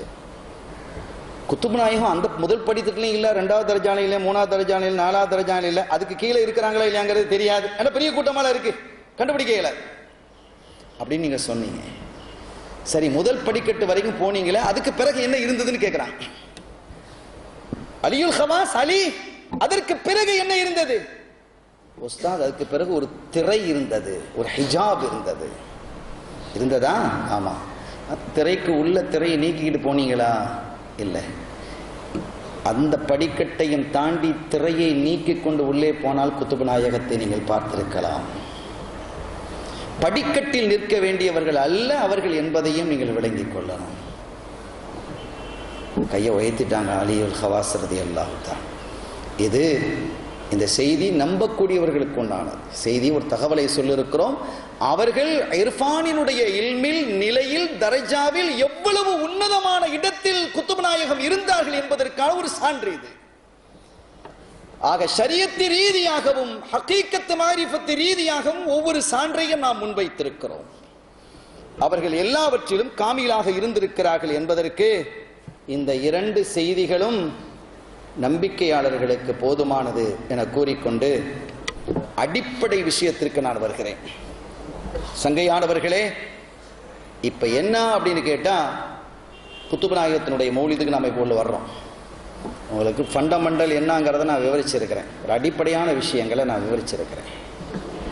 நாதாக்களினுடைய பரக்கத்தால், அவர்களுடைய துஆ போற்றினால் இந்த சபையிலே இந்த சபையினுடைய கண்ணியம், இந்த சபையினுடைய மகத்துவம் என்ன என்பதை நானும் உணர்ந்திருக்கிறேன். அந்த அடிப்படையிலே சொல்லப்பட்ட செய்திகளை அன்றி என்னுடைய கெட்டிக்காரத்தனமோ என்னுடைய திறமையோ அல்ல என்பது எனக்கே நன்றாக தெரியும் சகோதரர்களே. இதில் என்னுடைய வலிமை, என்னுடைய திறமை எதுவும் அல்ல. என்னுடைய நாவில் ஒரு நரம்பை அல்லாஹ் இழுத்தால் நான் என்ன பேச முடியும்? நான் அஞ்சுகிறேன். அஹாஃபுல்லாஹ், நான் அல்லாஹ்வை பயப்படுகிறேன். அருமையானவர்களே, ஆனாலும் ரப்புல் ஆலமீன் அர்ஹமுர் ராஹிமீன், கிருபையாளன், வலிமையானவன், மகத்தானவன், மாண்பானவன், தன்னுடைய அடியார்களை பற்றி, நல்லடியார்களை பற்றி பேசுவதற்கு அவன் யாருக்கு தௌஃபீக் செய்திருக்கிறானோ அவர்களால் மட்டும்தான் அது முடியும். அந்த தௌஃபீக்கை அல்லாஹ் நமக்கும் நம்மை சார்ந்தவர்களுக்கும் தந்தருள் பாலிப்பானாக. நம்முடைய சுன்னத்துல் ஜமாஅத்தினுடைய உலமாக்கள் யாவருக்கும் அல்லாஹ் தந்தருள் பாலிப்பானாக. நான் தகவலுக்கு வருகிறேன். அடிப்படை விஷயத்துக்கு இப்போ தான் நான் உள்ளே வந்திருக்கிறேன். ஆனாலும் நீண்ட நேரம் பேசுகிறதுக்கு இங்கே அனுமதி முகத்தமும் சொல்லிட்டாங்க, இருக்கிறவங்க எல்லாம் சொல்லியிருக்கிறாங்க.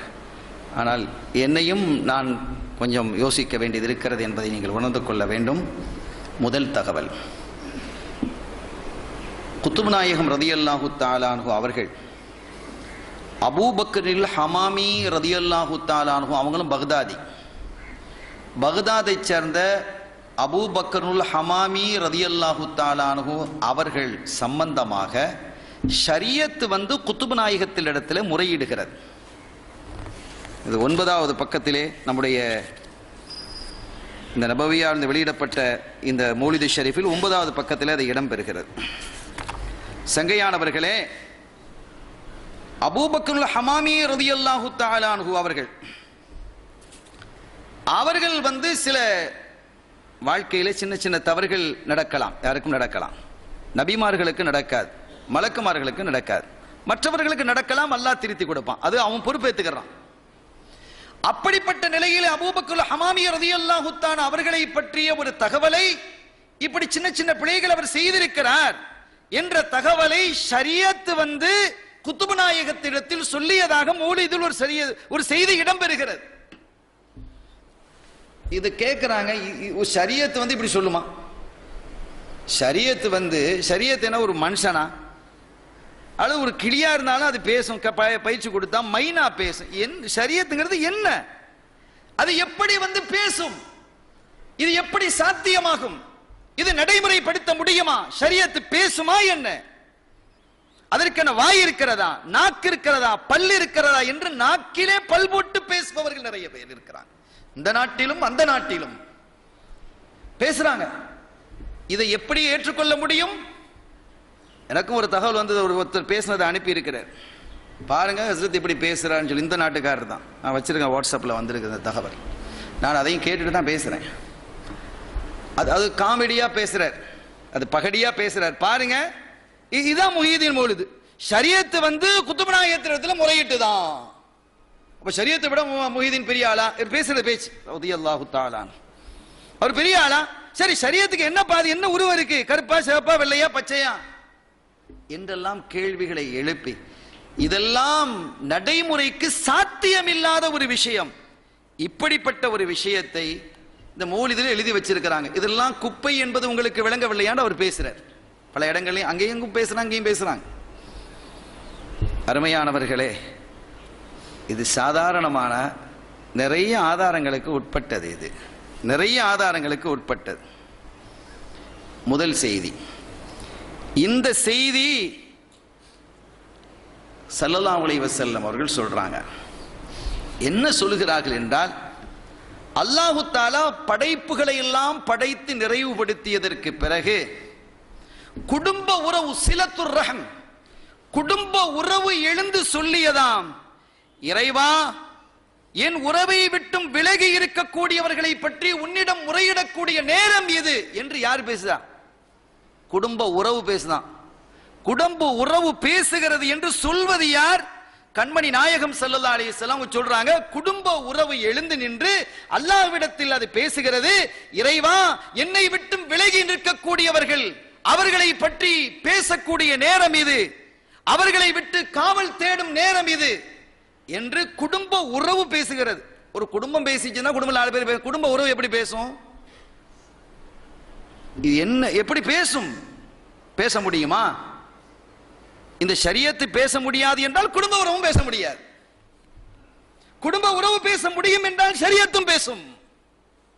குடும்ப உறவு பேச முடியும் என்றால் ஷரியத்து பேசும். அல்லாஹ் அதற்கு பதில் சொல்லுகிறான், உன்னை யார் இணைந்து நடக்கிறார்களோ அவர்களை நான் இணைந்து நடப்பேன், உன்னை யார் புறக்கணித்து நடக்கிறார்களோ அவர்களை நான் புறக்கணித்து விடுவேன். குடும்ப உறவுகளை பேணி நடப்போமாக. அல்லாஹ் அதற்கு நமக்கு தௌஃபீக் செய்யட்டும். ஏன்னா அல்லாஹ் குடும்பத்தை இணைந்து நடந்தால் அவன் நம்மை இணைந்து நடப்பதாக சொல்கிறான். குடும்பத்தை பிரித்து நடந்தால் அல்லாஹ் பிரிக்கிறதா சொல்றான். அப்படி இருக்கும்போது குடும்ப உறவு எழுந்து பேசியது என்ற தகவல் புகாரியிலேயே இடம்பெற்றிருக்கிறது. புகாரியிலேயே இடம்பெற்றிருக்கிறது. அப்படி இருக்கும்போது குடும்ப உறவால் எப்படி பேச முடிஞ்சது? அதுக்கு என்ன கலர் சொல்லுங்க? ஷரியத்துக்கு என்ன கலர்னு கேட்கிறாப்பா? சரிப்பா, குடும்ப உறவுக்கு என்ன கலரோ அதுதான் ஷரியத்துக்கு. குடும்ப உறவு என்ன ஒசரமோ அதுதான் ஷரியத். குடும்ப உறவு ஆனா பெண்ணான்னு கேட்கிறான், அது ஆண்டா இது ஆணு, அது பெண்ணா இது பெண், அவ்வளவுதான் சப்ஜெக்ட். அப்ப அது குடும்ப உறவு பேச முடிகிறது என்று சொன்னால் ஷரியத்து பேச முடியாதா என்ன? இவ்வளவு தெளிவாக நாம் மதிக்கக்கூடிய புனிதமான புகாரியிலேயே இந்த ஹதீது இடம்பெற்றிருக்கிறது. 5987வது ஹதீதாக அது இடம்பெறுகிறது. எவ்வளவு தெளிவா இருக்குது. இவன் என்ன கேள்வி கேட்டுக்கொண்டிருக்கிறான்? நாளை மறு உலகத்தில் அல்லாஹு தஆலா நம்முடைய வாய்க்கு சீல் வச்சிருவான். பேசுறது, அதுக்கு வாய் இருக்கா, பல்லு இருக்கா, நாக்கு இருக்கான்னு கேட்கிறாங்களே, வாய்க்கு சீல் வச்சதுக்கு பிறகு என்ன பேசுன்னு அல்லாஹ் சொல்றான். அவர்களுடைய கரங்கள் பேசும், அவருடைய கால்கள் பேசும். கைக்கு வாய் இருக்கா, கைக்கு பல்லு இருக்கா, கைக்கு நாக்கு இருக்கிறதா? எப்படி பேசுகிறது? அல்லாஹ் நாடினால் ஒரு பொருளும் இல்லாமல் ஒன்று பேசும். கதவு பேசும், பேசாதா என்ன? பேசும். நபிகள் ஸல்லல்லாஹு அலைஹி வஸல்லம் அவர்கள் ஒரு மெம்பர்ல ஏறி நின்று குத்துபா ஓதிக்கிட்டு இருந்தாங்க சாஞ்சி. அதுக்கு பிறகு சஹாபிகள் அது ரொம்ப பழசா போச்சுன்னு புதுசா ஒன்று செஞ்சு கொடுத்தாங்க. புகாரியிலே பிரபல்யமாக சொல்லப்பட்டது, உங்களுக்கெல்லாம் நிச்சயமாக இந்த ஹதீஸ் தெரிந்திருக்கும். அப்படி புதிதாக செய்த பொழுது அந்த பழைய மெம்பரை தனியாக ஒதுக்கி வைக்கப்பட்ட பொழுது ஒரு குழந்தையை அழுதது போன்று கேவி கேவி அழுதது போன்ற சப்தத்தை கேட்டு ஸல்லல்லாஹு அலைஹி வஸல்லம் அவர்கள் பழைய அந்த மெம்பரிடத்திலே போய் சொன்னார்கள். போய் சேர்ந்தார்களா இல்லையா? மெம்பருங்கிறது என்னதுங்க? மரக்கட்டையால செய்திருக்கக்கூடிய மெம்பரால எப்படி அழுவ முடிஞ்சது? புகாரியில தானே இது இருக்கு, பல கிரந்தங்கள்ல இருக்கு. புகாரியில இந்த ஹதீஸ் இருக்கிறதா இல்லையா? இதை நாம் ஏற்றுக்கொள்கிறோமா இல்லையா? இதை பகடியாகவும் கிண்டலாகவும் பேசக்கூடியவர்கள் ஏற்றுக்கொண்டிருக்கிறார்களா இல்லையா? அவங்களும் மறுத்த ஹதீஸ் இல்லை, இது அவங்களும் இதை மறுக்க இல்லை. இப்ப இதுக்கு அவங்க விளக்கம் சொல்லட்டும். அது எப்படி பேச முடிந்தது? ஒரு மரம் பேசுகிறது, உடும்பு பேசுகிறது, குச்சி பேசுகிறது, என்னதெல்லாம் நடந்ததாக ஹதீதுகள் எல்லாம் சொல்லுகிறது. எனவே எந்த ஒரு உருவமும் இல்லாத உறவு, குடும்ப உறவு பேசுகிறது. இப்ப ஷரியத்தும் பேசுகிறது. இவ்வளவு தெளிவாக இருக்கிறது இந்த மௌலிது ஷரீஃப். சும்மா ஏனோ தானோன்று எழுதினவங்களும் இல்லை, ஆட்களும் அப்படி இல்லை, எழுதின ஆள் அப்படி இல்லை. சையதுனா மஹ்மூது தீபி ரஹ்மத்துல்லாஹி அலைஹி அவர்கள், சையதுனா மஹ்மூது தீபி ரஹ்மத்துல்லாஹி அலைஹி அவர்கள் எங்களுடைய நசபை சார்ந்தவர்கள். காயல் பட்டணத்திலே பிறந்து பரங்கிப்பேட்டை என்ற பகுதியிலே அடங்கி இருக்கக்கூடியவர்கள். இந்த தரீக்கத்தினுடைய ஒரு இந்த தரீக்கத் காதிரியத்துன் நபவியா தொடர்பு படுத்தக்கூடிய சதக்கத்துல்லா அப்பா இங்கே வித்ரியா ஓதப்படுகிறது. இந்த தரீக்கத்தில் வித்ரியா ஓதப்படுகிறது. சதக்கத்துல்லா அப்பா அல் காஹிரி எங்களுடைய பாட்டனர். அவர்களுடைய பிரதானமான மாணவர் தான் இந்த மஹ்மூது தீபி ரஹ்மத்துல்லாஹி அலைஹி அவர்கள். அவங்களுடைய முதன்மை மாணவர். சாதாரண நாட்களா இவங்கெல்லாம் இறையச்சத்தோடும் பக்தியோடும் நல்ல சிந்தனையோடும் நபியன்போடும் வாழ்க்கை வாழ்ந்தவர்கள். ஒரு சுன்னத்தை கூட விடுவதற்கு அஞ்சுவக்கூடியவர்கள். அப்படிப்பட்ட பெருமக்கள் இல்லாததையும் பொல்லாததையும் எழுதுவார்களா என்ன? அப்படி எழுதி இந்த சமுதாயத்தை வழிகட்டுக்கு கொண்டு வரக்கூடிய அளவிற்கு அவர்களிடத்தில் என்ன தேவை இருந்தது? அல்லாஹ் அவர்களுக்கு மிகுந்த தௌஃபீக்கை கொடுத்திருந்தான். சாமானியமான ஆட்கள் இல்லை இவங்க. இதை எழுதிட்டு நம்முடைய ஷேக் நாயம் அழகா போட்டு வச்சிருக்கிறாங்க. முதல்ல ஷேக் மஹ்மூதுல் காஹிரி, காயல் பட்டணத்தை சேர்ந்த மஹ்மூது தீபி என்று தெளிவாக எழுதியிருக்கிறாங்க. இந்த ஆரம்பத்திலே போட்டு வச்சிருக்கிறாங்க. இவர்கள் எழுதிவிட்டு சதகுத்துல்லா அப்பாவிட தன்னுடைய உஸ்தாத் இடத்துல இந்த கிதாபை கொண்டு வர்றாங்க. கொண்டு வந்து, உஸ்தாத் நாயமே, நான் இப்படி ஓது நாயம் குத்துப் நாயம் மேல ஒரு மௌலிதை எழுதி இருக்கிறேன், அதை கொஞ்சம் பாருங்க அப்படின்னு கொடுத்தாங்க. பார்த்து சின்ன தசீகைகள் செஞ்சுட்டு சொன்னாங்களாம், ரொம்ப அழகா எழுதியிருக்கிறா தீபி, ரொம்ப அழகா எழுதியிருக்கிறீங்க, ரொம்ப அற்புதமா இருக்கு என்று ரொம்ப சந்தோஷப்பட்டு துவா செஞ்சு கையில கொடுத்துட்டாங்க. கொடுத்துட்டு அவங்க சொன்னாங்களாம், தீபி மஹமூது தீபி, நானும் குத்துப் நாயத்தை பத்தி ஒரு சின்னதை எழுதியிருக்கிறேன். யா குத்துபா, நம்ம ஓதுமில்லை யா செய்யதி சனதி ஓதி ஓதனமில்லை யா குத்துபா ஹலிசமா, அது இதை விட சின்னது, அது ஒரு பைத்து மட்டும், ஹிகாயத்துல அதுல இருக்காது. அதை கொண்டு போய் காட்டி இதை கொஞ்சம் பாரு அப்படின்னு தன்னுடைய மாணவர்கிட்ட அவங்க கொடுத்துருக்கிறாங்க. அவங்க பார்த்துட்டு சொன்னாங்களாம், மஹமூது தீபி உஸ்தாத் நாயகமே, இது நீங்க எழுதியிருந்தீங்கன்னு எனக்கு முதலாவது தெரிஞ்சிருந்தா அந்த மொழிதான் நான் எழுதியிருக்க மாட்டேன்னாங்க.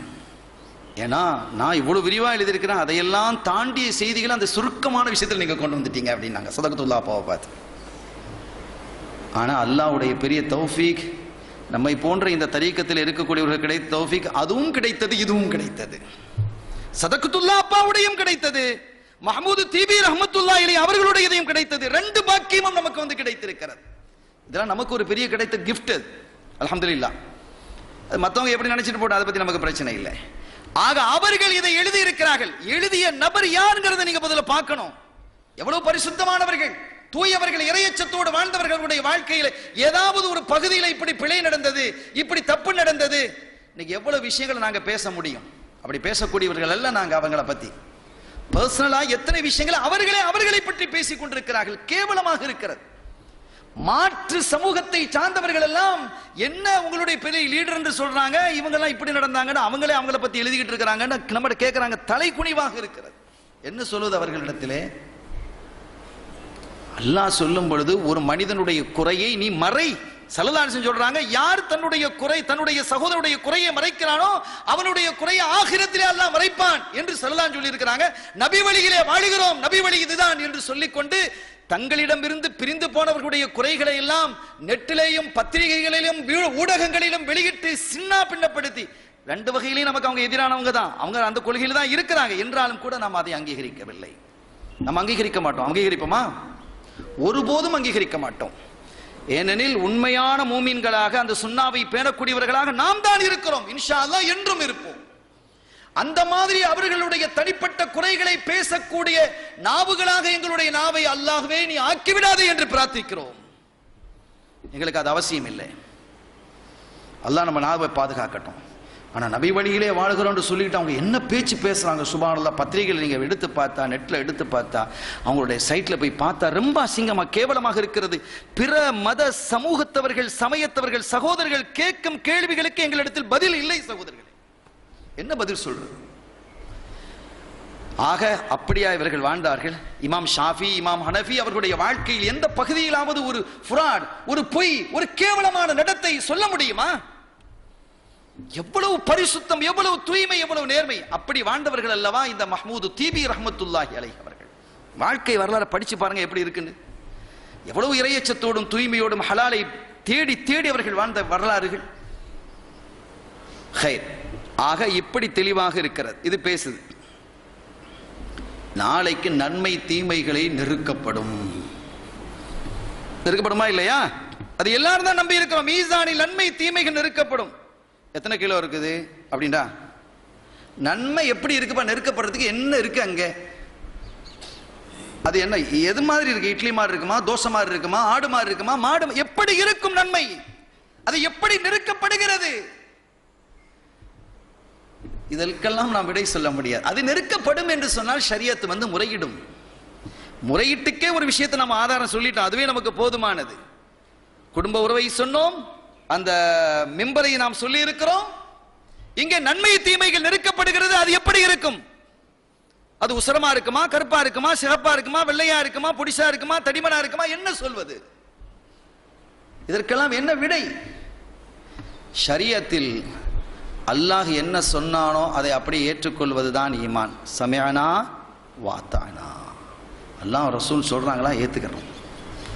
அதற்கு வழிவகையாக அந்த வழிவந்த பெருமக்கள் அது ஓமானங்களை கொண்டு வந்தால் அதை அங்கீகரிக்கணும். இதுதான் கியாஸ். எவ்வளவு தெளிவாக இருக்கிறது. இன்னைக்கு பெரிய ஒரு விஷயம் என்னன்னு கேட்டா, நமக்கு சாதகமான ஒரு விஷயம், அவங்க டிக்ளேர் பண்ணிட்டாங்க, நாங்க கியாஸை மறுக்கவில்லை, கியாஸை மறுக்கவில்லை அறிவிச்சிட்டாங்க, பகிரங்கமா அறிவிச்சிட்டார்கள். ஆனா அதை சொல்ற விதம் இருக்கு பாருங்க, அதான் ரொம்ப சங்கடமா இருக்கு. குர்ஆன் ஹதீஸ் இஜ்மா கியாஸ் நாம சொல்றோம், ஆனால் அவர்கள் குர்ஆன் ஹதீஸ் என்று மட்டுமே சொல்லி வந்தவர்கள் இப்போது கியாஸை நாங்கள் ஆதரிக்கிறோம், கியாஸை நாங்கள் மறுக்கவில்லை. ஆனால் அவன் சொன்ன வார்த்தையை நான் சொல்றேன், நான் காதால கேட்டேன். அவர் சொல்றாரு, நாங்க எந்த கியாஸை மறுக்கிறோம் தெரியுமா? இந்த அபூ ஹனீஃபா ஒண்ணு கிடக்க ஒண்ணு கியாஸ் பண்ணி வைத்திருக்கிறாரு. நஊது பில்லாஹ், அல்லாஹ் பாதுகாக்கணும். இப்படி கூட எடுத்து சொல்றதுக்கு சங்கடப்படுறேனா? அதாங்க ஈமான். உண்மையிலேயே நான் வேதனைப்படுகிறேன், சொல்ல வேண்டிய நிலை வந்து விட்டதே என்று. இந்த அபூ ஹனீஃபா ரஹ்மத்துல்லாஹி அலைஹி ஒன்று கிடக்க ஒன்று செய்து வைத்திருக்கிறார். அந்த கியாஸை தான் மருத்துவமே தவிர நாங்கள் செய்யற கியாஸ் மிக சரியான கியாஸ்ங்கறான். எவ்வளவு கேவலமானவங்க இவங்க. அப்ப கியாஸ் இருக்கிறதுங்க மறுத்து உணர்ந்ததற்கு பிறகு இது கியாஸ் தானே, இங்க தெளிவா இருக்கு, ஷரியத் வந்து முறையிடுகிறது என்பது இவ்வளவு தெளிவாக அமைகிறது. அடுத்த செய்திக்கு நான் வருகிறேன். இந்த விஷயத்துக்கு இது போதும். குத்துபு நாயகம் பயான் பண்ணிக்கிட்டு இருக்கிறாங்க, மக்களுக்கு உபதேசம் செஞ்சுட்டு இருக்கும்போது ஒரு பருந்து வந்து கத்திச்சு. அவங்க என்ன காத்துக்கு கட்டளை இட்டாங்க, அது என்ன செஞ்சுட்டு அதை கழுத்தை முறிச்சு சாகடிச்சிருச்சு. இது என்ன செய்யுது? ஹிகாயத்தில் இருக்கு. அதனுடைய பக்கம் 18 என்று நான் நினைக்கிறேன். 18வது பக்கத்தில் இந்த தகவல் இடம்பெற்றதாக நான் கருதுகிறேன். சங்கையானவர்களே, அப்படி இந்த ஒரு தகவல் இருக்கிறது. இப்ப இது அவங்க என்ன கேட்கிறாங்க, சுபஹானல்லாஹ், ஒரு பறவை 18ஆம் பக்கத்துல தான் ஒரு பறந்து அது கத்துது. குத்துபு நாயகம் மஜ்லிஸை நடத்திக்கிட்டு இருக்கிறாங்க. சரி, குத்துபு நாயகம் மஜ்லிஸை நடத்திக்கிட்டு இருக்கும் பொழுது ஒரு பறவை கத்துனா அதுக்கு தெரியுமா மஜ்லிஸ் நடக்குதுங்கிறது? அதை போய் அந்த காற்றுக்கு கட்டளையிட்டு அந்த காற்றை நீ என்ன செஞ்சிரு, அதனுடைய கழுத்தை முறிச்சு போட்டுருந்து சொல்றது சரியா? இது முறையா? ஒரு ஒளியா இருந்தா அப்படி செய்வாங்களா? ஒளி கிருபை உள்ள ஆளால இருக்கணும், கருணை உள்ள ஆளால இருக்கணும். அப்ப இந்த அப்ப ஒளி இல்ல. ஒண்ணு அவங்க என்ன செய்யணும், அவங்க நம்மளை பார்த்து சொல்றாங்க, இந்த சுன்னத் ஜமாத்தில் சொல்லக்கூடியவங்க 2 விஷயத்தை சொல்லணும். ஒண்ணு, அவங்க ஒளி இல்லைன்னு சொல்லணும். அப்படி நடந்திருந்தால் அவர்கள் ஒளி இல்ல, அவுலியா கிடையாது அப்படின்னு சொல்லிடணும் குத்துபு நாயகத்தை. அப்படி இல்ல, இப்படி ஒரு நிகழ்ச்சி நடக்க இல்ல, இந்த மஹமூத் தீபி ஒரு கப்சாவை எழுதி வைத்திருக்கிறார் என்று சொல்லணும். அவங்க பேசுற பேச்சை அதை அப்படி சொல்லிடுவோம், அப்பதான் விளங்குங்கிறதுக்காக. இந்த 2ல எந்தாவது முடிவுக்கு வாருங்கள் என்கிறார்கள். நாம சொல்றோம், சரி, கருணையாளர்களில் எல்லாம் மிக கருணையாளன் யார்? அல்லாஹ் அர்ஹமுர் ராஹிமீன். இதில் எனக்கும் சரி உங்களுக்கும் சரி இஸ்லாத்தில் இருக்கக்கூடிய 73 கூட்டம் வந்தாலும் சரி, அதில் யாருக்கும் இதில் சந்தேகம் வரப்போறது இல்லை. அதுலயும் சந்தேகம் வந்தோம்னா ஆச்சரியப்படுறதுக்கு இல்லை. சரி, இதுல யாருக்கும் சந்தேகம் வருவதற்கு வாய்ப்பு இல்லை. அர்ஹமுர் ராஹிமீன் அப்படி வைத்துக்கொள்ளுங்க. இப்ப நாம ஒரு செய்திக்கு வருகிறோம். பொதுவாக பறவைகளை அறுத்து சாப்பிடுவதற்கு நமக்கு அனுமதி இருக்கிறது. ஹலாலான பறவை, எல்லா பறவையும் இல்லை, நமக்கு சில பறவைகளை அறுத்து சாப்பிடுவதற்கு அனுமதி இருக்குதா இல்லையா? புறா இருக்குது, கருவாலி இருக்குது, கோழி இருக்குது, இவைகள் எல்லாம் அறுத்து சாப்பிடுவதற்கு நமக்கு அனுமதி இருக்கிறது. ஏன் அனுமதி இருக்கிறது? உயிர்களில் மிக மேன்மையான உயிர் மனித உயிர் தான். படைப்பினங்களிலேயே மிக பெரிய படைப்பு, மிக உயர்ந்த படைப்பு மனித படைப்பு தான், சிறந்த படைப்பு. அது அல்லாஹ் சொல்றான், வலக்கத் கர்ரம்னா பனி ஆதம் என்கிறான், லக்கத் ஹலக்னல் இன்சான ஃபீ அஹ்ஸனி தக்வீம் என்கிறான் என்று பல இடங்களில் மனித சமூகம் தான் உயர்ந்த சமூகம், உயர்ந்த படைப்புங்கிறான். ஆக மனித உயிர் தான் மேன்மையான உயிர். இந்த மனித உயிர் பாதுகாக்கப்படுவதற்காக ஆடுகளை அறுத்து சாப்பிடலாம். இந்த மனித உயிர் பாதுகாக்கப்படுவதற்கு மாத்திரமல்ல, மனித உயிர் நன்றாக இருக்க வேண்டும், ருசியாக இருக்க வேண்டும் என்பதற்காக கோழியை அறுத்து சாப்பிடலாம். சாப்பிடலாமா இல்லையா? ஒரு உயிரை போக்கலாம் தானே? அப்படி உயிரை போக்குவதற்கு மார்க்கத்தில் அனுமதி இருக்கிறது. அனுமதி இருக்கு. சரியா அனுமதி இருக்குன்னா அதை ஏன் போய் செய்யணும்? அதை எப்படியா பத்தி விட்டுற வேண்டியதா, கொஞ்ச நேரம் அமைதியா இருக்க வேண்டியதா? அந்த பருந்தை போய் ஏன் இப்படி கொல்லணும் அப்படிங்கிற ஒரு கேள்வி எழுந்தால், அவங்க என்ன செய்யறாங்க? அல்லாஹ்வினுடைய அவனுடைய திருத்தூதர் ஸல்லல்லாஹு அலைஹி வஸல்லம் அவர்களினுடைய செய்தியை மக்களுக்கு எடுத்து சொல்லிக்கிட்டு இருக்கிறாங்க. அதற்கு தடையாக இந்த பறவை இருக்கிறது. நாம் இந்த நல்ல ஞாபகம் வச்சுக்கிடணும், உயிர்களிலெல்லாம் மேன்மையான உயிர் எது? மனித உயிர். மனித உயிர். யார் ஒரு மனிதனை உயிராக்குகிறானோ இந்த சமூகம் முழுவதையும் உயிராக்கியது போன்று என்று குர்ஆன் சொல்லுகிறது. யார் ஒரு மனிதனை அநியாயமாக கொள்ளுகிறானோ இந்த மனித சமுதாயத்தை முழுமையாக கொன்றது என்று இந்த குர்ஆன் சொல்லுகிறது. குர்ஆன்ல இருக்கா இல்லையா? இது என்ன விளங்குகிறோம்? மனித உயிர் தான் மிக மேன்மையானது என்று விளங்குகிறோம். மனித உயிர் வாழ்வதற்காக ஆட்டை அறுக்கலாம், மாட்டை அறுக்கலாம், ஒட்டகத்தை அறுக்கலாம், கோழியை அறுக்கலாமா இல்லையா? ஒரு அவைகள் எல்லாம் உயிர் தானே. உயிர் அறுத்து வாழ்வதற்கு மார்க்கத்தில் அனுமதி இருக்கிறது. இப்ப நாம கேட்கிறோம், இந்த மார்க்க சம்பந்தமான அல்லாஹ் ரசூல் சம்பந்தமான செய்திகள் இந்த சமூகத்திற்கு போய் சேருவதற்கு இந்த பறவை தடையாக இருக்கிறது என்னும் பொழுது அதை அவர்கள் என்ன செய்தார்கள்? உத்தரவு கொடுத்து அதனுடைய தலையை பீத்து விடு என்று சொன்னார்கள். சரி, பறவையை விட்டுருங்க. இப்ப இந்த விஷயம், மார்க்க விஷயம், மக்கள் மத்தியிலே போய் சேருவதற்கு தடையாக இருந்த குறைஷிகளோடு மனிதர்களோடு ஸல்லல்லாஹு அலைஹி வஸல்லம் யுத்தம் நடத்தினார்களா இல்லையா? உயிர்கள்லாம் மேன்மையான உயிர் எது? மனித உயிர்களும். அது எப்படி அவங்களோட முதலாம்? இவங்களோட எத்தனை யுத்தங்கள் நடத்தி இருக்கிறார்கள்? அப்படி யோசித்து பாருங்களேன். சரி, அது போகட்டும். நான் இப்ப சொல்ல வர்றது அதையெல்லாம் விட மேன்மையானது பாருங்க. மூசா அலைஹிஸ்ஸலாம் அவர்களும் ஹிதர் அலைஹிஸ்ஸலாம் அவர்களும் ஒரு பிரயாணம் மேற்கொள்றாங்க. எல்லாருக்கும் தெரிஞ்ச விஷயம். 2 பேரும் போறாங்க. சூரத்து கஹ்ஃப்ல அல்லாஹ் சொல்றான், அதுல 3 நிகழ்வு நடக்கு. ஒரு கப்பலை ஓட்ட போடுறாங்க, ஒரு சுவரை கட்டுற விஷயம், ஒரு பையனை கொன்ற விஷயம் இல்லையா? அவர்கள் இருவரும் சென்று கொண்டிருக்கும் பொழுது ஒரு சிறுவன் விளையாடி கொண்டிருக்கிறான். குர்ஆன் சொல்லுகிறது, அந்த சிறுவனை கொன்று விட்டார்கள் ஹிதர் அலைஹிஸ்ஸலாம். குலாம் என்று குர்ஆன் சொல்லுகிறது. அந்த சிறுவனை ஹிதர் அலைஹிஸ்ஸலாம் கொல்கிறார்கள். அப்போ இவங்க கேட்கிறாங்க, இது என்ன அநியாயமா நீங்க அந்த பிள்ளையை கொண்டு போட்டீங்க? இது எதுக்கு, நீங்க என்ன தப்பு செஞ்சது நீங்க கொன்றீங்க அப்படின்னு கேட்கிறாங்க. அப்ப அவங்க சொன்னாங்க, நீங்க என்கிட்ட கேள்வி கேட்க கூடாதுன்னு சொன்னா இல்லையா? ஆமா, மறந்துட்டேன். அதுக்கு பிறகு 3க்கு உண்டான விளக்கங்களை அவங்க சொல்றாங்க. ஹிதர் அலைஹிஸ்ஸலாம் சொல்றாங்க. என்ன சொல்றாங்க இந்த சிறுவனுடைய விஷயத்துல? மற்ற விஷயத்தை விடுங்க, நமக்கு சப்ஜெக்டுக்குள்ள விஷயம் மட்டும் இது. ஹிதர் அலைஹிஸ்ஸலாம் அவர்கள் சொல்கிறார்கள், இந்த சிறுவன் வளர்ந்து வந்தால் அவனுடைய பெற்றோரை அவன் காபிராக ஆக்கி விடுவான், வழிகேட்டிலே ஆக்கி விடுவான். அதான காரணம். வழிகேட்டில் ஆக்கிட்டானா, தப்ப செஞ்சிட்டானா? ஒருத்தன் ரோட்ல போறான், அவனை போய் கசையடி எடுத்து சாத்து நம்ம சாத்துறோம். ஒருத்தர் வந்து கேட்கிறார், ஏன்பா அவனை அடிக்கிறான்? இல்லை, இவன் நாளைக்கு 4 நின்று கல்லு குடிப்பான், அதனால தான் இப்பவுமே அடிச்சிட்டேன் அப்படின்னு சொன்னா இதை நீங்க பொருந்துமா? எப்படி நீங்க ஏத்துக்கிடுவீங்க? அவன் தன்னுடைய பெற்றோரை வழிகேட்டில் ஆக்கி விட்டானா? ஆக்கவில்லை.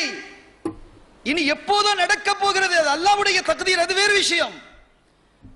தண்டனை என்பது எப்போது? குற்றம் நடந்தால் தண்டனை. அதுவும் இவன் ஒரு பையன் இந்த நிலையில, ஒரு சின்ன பையனை வச்சுக்கிடுவோம், ஒரு சின்ன பிள்ளை, தக்லீஃப் இல்லாத ஒரு பிள்ளை மது அருந்தினான், இவனுக்கு தண்டனை உண்டா? எந்த ஷரியத்தில் இருக்கு? எந்த மதஹப்ல இருக்கு தண்டனை? எந்த மதஹப்லையும் கிடையாது. ஒரு சின்ன பிள்ளை திருடி விட்டால், தக்லீஃப் இல்லாத ஒரு பிள்ளை திருடி விட்டது, 7-8 வயசு பிள்ளை திருடிட்டா அவனை கையை வெட்டணுமா? தக்லீஃப் இல்லை, அவர்களுக்கு தண்டனை கிடையாது. பைத்தியக்காரர்களுக்கு இல்லை, குழந்தைகளுக்கு, சிறுவர்களுக்கு இல்லை. அப்படித்தானே இருக்கிறது மார்க்கம். இந்த குழந்தைக்கு ஏன் தண்டனையை கொடுத்தார்கள்? அதோட இதை கொஞ்சம் ஒப்பிட்டு நீங்க பாருங்க. அப்ப அல்லாஹ்வினுடைய தக்தீர், அல்லாஹ் சில விஷயங்களை அப்படி நடத்துவான். அது ஏன் என்று அவனிடத்தில் நாம் கேள்வி கேட்கக்கூடாது. லா யுஸ்அலு அம்மா யஃபால், அவன் என்ன செய்கிறானோ அதற்காக அவன் கேள்வி கேட்கப்பட மாட்டான். என்ன யாரும் கேள்வி கேட்க கூடாது. கேட்க முடியுமா அல்லாஹ்வே? நீ எப்படி செஞ்ச அப்படிங்க? அவன் கேட்பான். ஓஹோ எஸ், அவன் கேட்பான், நாம் கேட்கப்படுவோம். அவன் நமக்கு கேட்பான், நாம் அவனை கேட்க. அவன் எஜமான், நாம் அடிமைகள். ஆனால் அதெல்லாம் நமக்கு உதாரணமா இல்லையா? அங்கே மனித உயிர் கொல்லப்பட்டிருக்கிறது, இனிமேல் குற்றம் புரிவான் என்று கருதப்பட்ட ஒரு உயிர் போக்கப்பட்டிருக்கிறது. ஆனால் இங்கே குற்றம் நடக்கிறது, அதுவும் மனித உயிர் அல்ல, மனிதனுக்காக படைக்கப்பட்ட ஒரு உயிர். அந்த உயிர் போக்கப்பட்டதுல என்ன பெரிய விஷயம்? சரி, அதையும் விடுங்க. இதையெல்லாம் தாண்டி இன்னொரு விஷயத்தை பாருங்க. 5 பிராணிகளை கொல்லுவதற்கு ஸல்லல்லாஹு அலைஹி வஸல்லம் அனுமதிச்சிருக்கிறான். 5 உயிரினங்களை கொல்லுவதற்கு ஸல்லல்லாஹு அலைஹி வஸல்லம் அவர்கள் அனுமதித்திருக்கிறார்கள். ஒன்று காகம், இன்னொன்னு இந்த மௌலிதிலேயே வரக்கூடிய பருந்து. ரசூலுல்லாஹ் அனுமதிக்கிறாங்க. மார்க்கத்தில் அனுமதிக்கப்பட்ட விஷயம். என்ன பேசிக் கொண்டிருக்கிறார்கள்? எவ்வளவு தலீல்கள் குவிந்து கிடக்கிறது. எத்தனை விஷயங்களை இந்த ஒன்றுக்காக நாம் முன்வைக்கிறோம். ஒன்று, காகத்தை கொள்வதற்கு, காக்கையை கொள்வதற்கு மார்க்கத்தில் அனுமதி இருக்கிறது. பருந்தை கொள்வதற்கு மார்க்கத்தில் அனுமதி இருக்கிறது. எலியை கொள்வதற்கு அனுமதி இருக்கிறது. தேளை கொள்வதற்கு அனுமதி இருக்கிறது. வெறி பிடித்த நாயை கொள்வதற்கு அனுமதி இருக்கிறது. இது புகாரியில இடம்பெற்றிருக்கிறது. புகாரியில இருக்கு, சரியான ஹதீஸ். இதுக்கு மேல அப்படி செஞ்சிட்டாரு, இப்படி என்ன, எப்படி செஞ்சிட்டாரு? நீ எத்தனை பேரை என்னெல்லாம் பண்ணிட்டு இருக்கிறா? சுபஹானல்லாஹ். நாம் அதை விவரிக்க மாட்டோம், அது வேறு விஷயம். இவ்வளவு தெளிவாக மார்க்கத்தில் அனுமதிக்கப்பட்ட, சரி இவ்வளவு நடந்திருக்குதே, இவ்வளவு செய்தி, அவங்க தாய் நடந்தது, அப்படி போனது, இப்படி போனது போட்டோம். அதுக்கு பிறகு அந்த வரியில என்ன வருதுங்கிறத படிக்கணுமா இல்லையா? அதை சொல்லணுமா இல்லையா? அந்த வரியில என்ன வருது? வகால பிஸ்மில்லாஹிர் ரஹ்மானிர் ரஹீம் ஃபஅഖத பியதின் வரஅஸ பியதின். அப்ப அதை என்ன செஞ்சாங்க? அந்த பருந்தினுடைய உடம்ப ஒரு கையில எடுத்தாங்க, தலையை ஒரு கையில எடுத்தாங்க, குதுப் நாயகம் எடுத்து பிஸ்மில்லாஹிர் ரஹ்மானிர் ரஹீம்ன்றாங்க. ஃபஹய்யத் வதாரத், அது உயிராகி பறந்து போயிடுச்சுன்னு வருது. அட இவ்வளவு தெளிவாக இருக்கிறது, இதை ஏன் சொல்ல இல்லை? இதற்கு பிறகு இந்த விஷயம் இருக்கிறது. எந்த அளவிற்கு இந்த சமூகத்தை வழிகெடுப்பதிலே ஆயத்தமாக இருக்கிறார்கள் இந்த மக்கள். என்ன வந்து விட்டது அவர்களுக்கு இந்த சமுதாயத்தை பிரளச் செய்வதில்? இவ்வளவு பிரளயமாக பெருக்கெடுத்து வருவது போன்று இந்த சமூகத்தை அழித்து ஒழிப்பதற்கு கங்கணம் கட்டி கொண்டிருக்கக்கூடிய இந்த நிலையை பார்த்து நாம் வேதனைப்படுகிறோம் சகோதரர்களே. ரொம்ப கவனமாக இருக்கணும். தரீக்கத்துள்ள பிள்ளைகள், உங்களுடைய ஆபாக்கள், உங்களுடைய வாப்பாமார்கள், உங்களுடைய வாப்பாவுடைய வாப்பாமார்கள் என்ன வழியிலே இருந்தார்களோ, வல்லாஹி பில்லாஹி தல்லாஹி, நிச்சயமாக சத்தியமாக அதுதான் சரியான வழி. நம்ம ஆபாக்கள், நம்முடைய ஷேഖமார்கள் நமக்கு காட்டி தந்த வழிதான். ஏன்னா அது ஏன் அவ்வளவு உறுதியா நான் சொல்றேன் அப்படின்னு கேட்டா, ஸல்லல்லாஹு அலைஹி வஸல்லம் சொல்றாங்க, காலம் செல்ல செல்ல ஈமான் பலகீனமாகிவிடும், தக்வா குறைந்து போய்விடும். இன்றைய காலத்தை விட முந்தைய காலம் தக்வால கூடது. இப்ப இருக்கிற காலத்தை விட பிந்திய காலம் இதை விட மோசமா இருக்கும். இப்ப நம்ம வாப்பாவுடைய காலம், நம்ம வாப்பா நம்ம விட நல்லா இருந்திருக்கிறாங்க. அந்த காலம் நல்ல காலம். யாராவது ஒன்று ரெண்டு பிழை செய்தவர்கள் இருப்பார்கள், அது வேற விஷயம். அது எல்லா காலத்திலும் உள்ளது. அது அன்னாதிர் கல்லதம், ஏதோ கொஞ்சம் நெஞ்சமாக இருக்கக்கூடியது இல்லாதது மாதிரி. இவ்வளவு இந்த பருந்தினுடைய விஷயத்துல இவ்வளவு இருக்குது. பருந்தை பாத்தீங்களா, ஒரு பெரிய ஒளியா அந்த பருந்து கத்திச்சான், அதை போய் ஒரு காத்துக்கு கட்டளையிட்டு தலையை தனியா திருவ வச்சுட்டாரு. இது எப்படி ஒளியாக இருக்க முடியும்? சுன்னத் ஜமாத்துக்காரர்கள் அவர் ஒளி இல்லை என்று சொல்லணும், அல்லது இந்த பொய், இந்த தகவல் பொய் என்று சொல்லணும் என்று சொன்னாங்களே. இப்ப இதுக்கு நீங்க பதில் சொல்லணுமா இல்லையா? அருமையான பிள்ளைகளே, நம்ம ஆபாக்கள் அறிவிலையும் இறையச்சத்திலையும் நம்மை விட எல்லா வகையிலும் உயர்ந்தவங்க. அதை நல்லா விளங்கிக்கங்க. நமக்கு வேணா இன்னைக்கு அந்த பராக்கு இந்த பராக்கு இன்டர்நெட்டு மண்ணாங்கட்டி சப்பு சவுண்டு எல்லாமே வந்துருச்சு. அவங்க அல்லாஹ், ரசூலு, தாய் தகப்பரு, குடும்பம், கோத்திரம், குரானு, ஹலாலு, ஹராமு இதைத்தான் பேணி நடந்துட்டு இருந்தாங்க. வேற சிந்தனைகள்லாம் அவங்களுக்கு இல்லை. வேற பராக்குகள் இருந்ததா, வேற சிந்தனைகள் இருந்ததா, வேற வம்பு வழக்குகளை பேசிட்டு இருப்பாங்களா, அரசியலை பேசிட்டு இருப்பாங்களா, எலெக்ஷனு அது இது ஒன்றும் கிடையாது. அந்த இருந்ததா? ஒன்றும் இல்லை. ஏதோ நடந்து கொண்டிருந்தது. குடும்பத்தை என்ன செய்வார்கள்? குடும்பத்தைக்காக சம்பாதிப்பதை இபாதத் என்பதால் சம்பாதித்தார்கள். அல்லாஹ்வை வணங்க வேண்டும் என்பதற்காக வணங்கினார்கள், அல்லாஹ்வை நெருங்க வேண்டும் என்பதற்காக வணங்கினார்கள். அல்லாஹ் ரசூலும் எதை சொன்னார்களோ அதைத்தான் செய்தார்கள். அப்படியே இருந்தாங்க. புடம் போட்ட தங்கமாக இருந்தார்கள். எவ்வளவு பயந்து பேசுவாங்க பாருங்க. இந்த தலாக்கு நம்ம இப்ப சாதாரண சொல்லிட்டு போயிட்டோம். தலாக்குன்னு கூட அவங்க வார்த்தை சொல்ல மாட்டாங்க. 3 எழுத்துப்பாங்க அந்த காலத்துல. அப்படி பயந்தாங்க. அதையும் கூட இவங்க கிண்டல் பண்ணாங்க. அல்லாவே சூரத்து தலாக்குன்னு சொல்றான், இவங்க 3 எழுத்துன்னு சொல்றாங்க அப்படின்னு பேசினாங்க. அப்ப தலாக், சூரத்து தலாக் இவங்க ஓதுறது இல்லையா? குர்ஆன்ல தலாக்னு வந்தே ஓத மாட்டாங்களா? ஓதத்தான் செய்வோம்.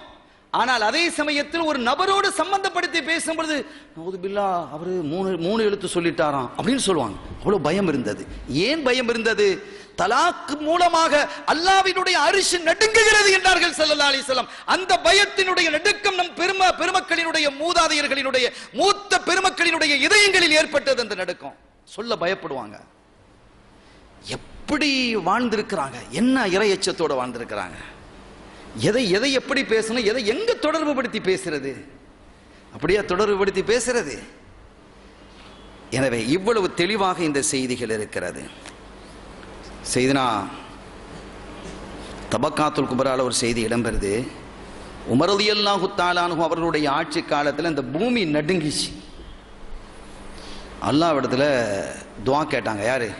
உமர் ரலியல்லாஹு தஆலா துஆ கேட்டுட்டு, யா அல்லாஹ், அல்லாஹ் புகழ்ந்து துஆ கேட்டு சாட்டை எடுத்து பூமி அடிச்சாங்க.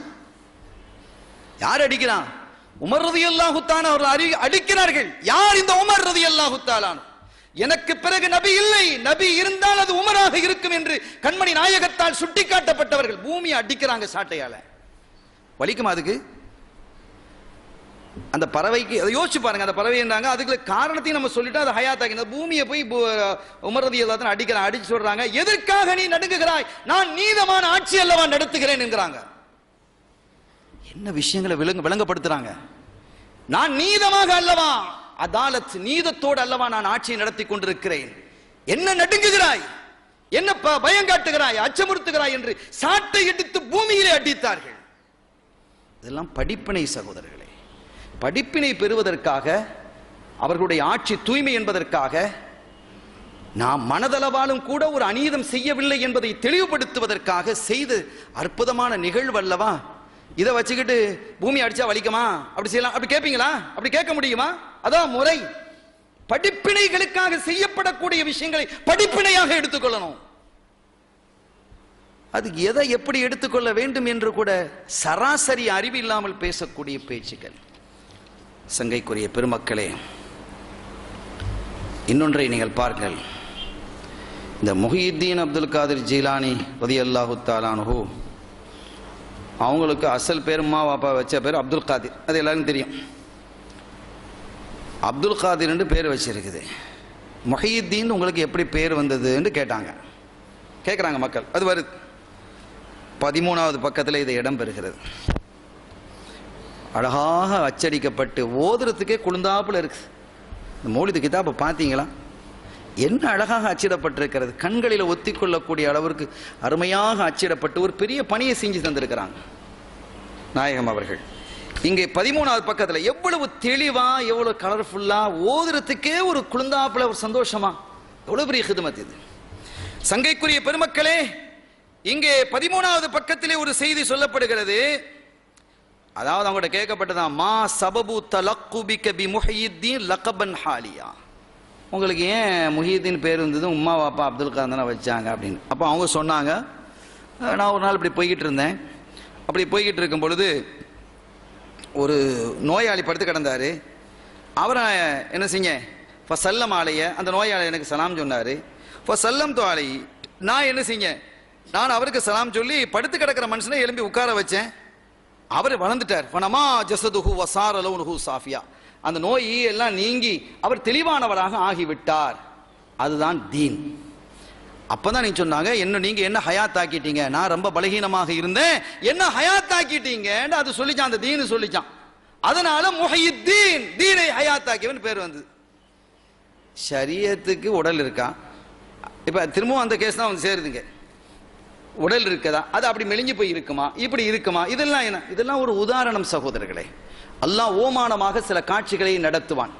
ஸல்லல்லாஹு அலைஹி வஸல்லம் அவர்கள் மேராஜுக்கு செல்லும் பொழுது எத்தனையோ காட்சிகளை பார்த்தார்கள். அதெல்லாம் நடந்து முடிந்து விட்டதா, இனி நடக்க போகக்கூடிய காட்சிகள் அவர்களுக்கு காட்டப்பட்டது. தொழுகை உருவமாக வரும், நீங்கள் செய்திருக்கக்கூடிய இபாதத்துக்கள் உருவமாக ஆகிரத்திலே வந்து முறையிடும். அவைகள்லாம் வந்து முறையிடுமா இல்லையா? அதே போல இந்த தீன் வந்து முறையிடுது. சரி, அது போகட்டும். ஸல்லல்லாஹு அலைஹி வஸல்லம் அவங்க சொல்றாங்க, அவர்கள் குறிப்பிடுகிறார்கள், இந்த செய்தி புகாரிலே இருக்குது, நான் பல ஹதீதுகளில் இருக்குது. இப்ப நாம மட்டும் புகாரியை கொண்டாடலையே, அவங்களும் ஏதாவது முதல்ல இருந்தா புகாரியில் இருக்கான்னு அவங்க முதல்ல கேள்வி ஹதீதை கேட்கிறாங்க. மற்ற ஹதீது கிரந்தங்களை விட புகாரிக்கு இன்னைக்கு ஒரு முக்கியத்துவம் வச்சு தானே இருக்கிறாங்க.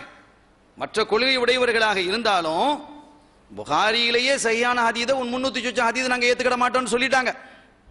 அது வேற விஷயம். இருந்தாலும் கூட அவர்களிடத்திலே அவங்களும் இன்னைக்கு ஒரு ஹதீஸ் புகாரில் இருக்கா அப்படின்னு ஒரு கேட்கிற நிலைமை இன்னைக்கு இருக்கு. அதனால இந்த புகாரியை நான் முற்படுத்தி கொண்டிருக்கிறேன், அதற்காகவும் முற்படுத்தி கொண்டிருக்கிறேன். 7008வது ஹதீதாக இது இடம்பெறுகிறது. சலதான் சொல்றாங்க, எனக்கு நான் ஒரு கனவு கண்டேன். அந்த கனவுல வந்து சில மனிதர்கள் இருக்கிறாங்க. அந்த மனிதர்களுக்கு சில பேருக்கு சட்டம் முதுகு வரைக்கும் தான் இருக்கு, சில பேருக்கு வந்து நெஞ்சு வரைக்கும் இருக்கு, சில பேருக்கு அதை தாண்டி இருக்கு, சில பேருக்கு அதை விட பெருசா இருக்கு. உமர் ரலியல்லாஹு தஆலா அவர்களுக்கு ரொம்ப பெருசா இருக்கு, பெருசா நீட்டி இழுத்துட்டு போறாங்க, அவ்வளவு பெருசா இருக்குது அவங்களுடைய சட்டை.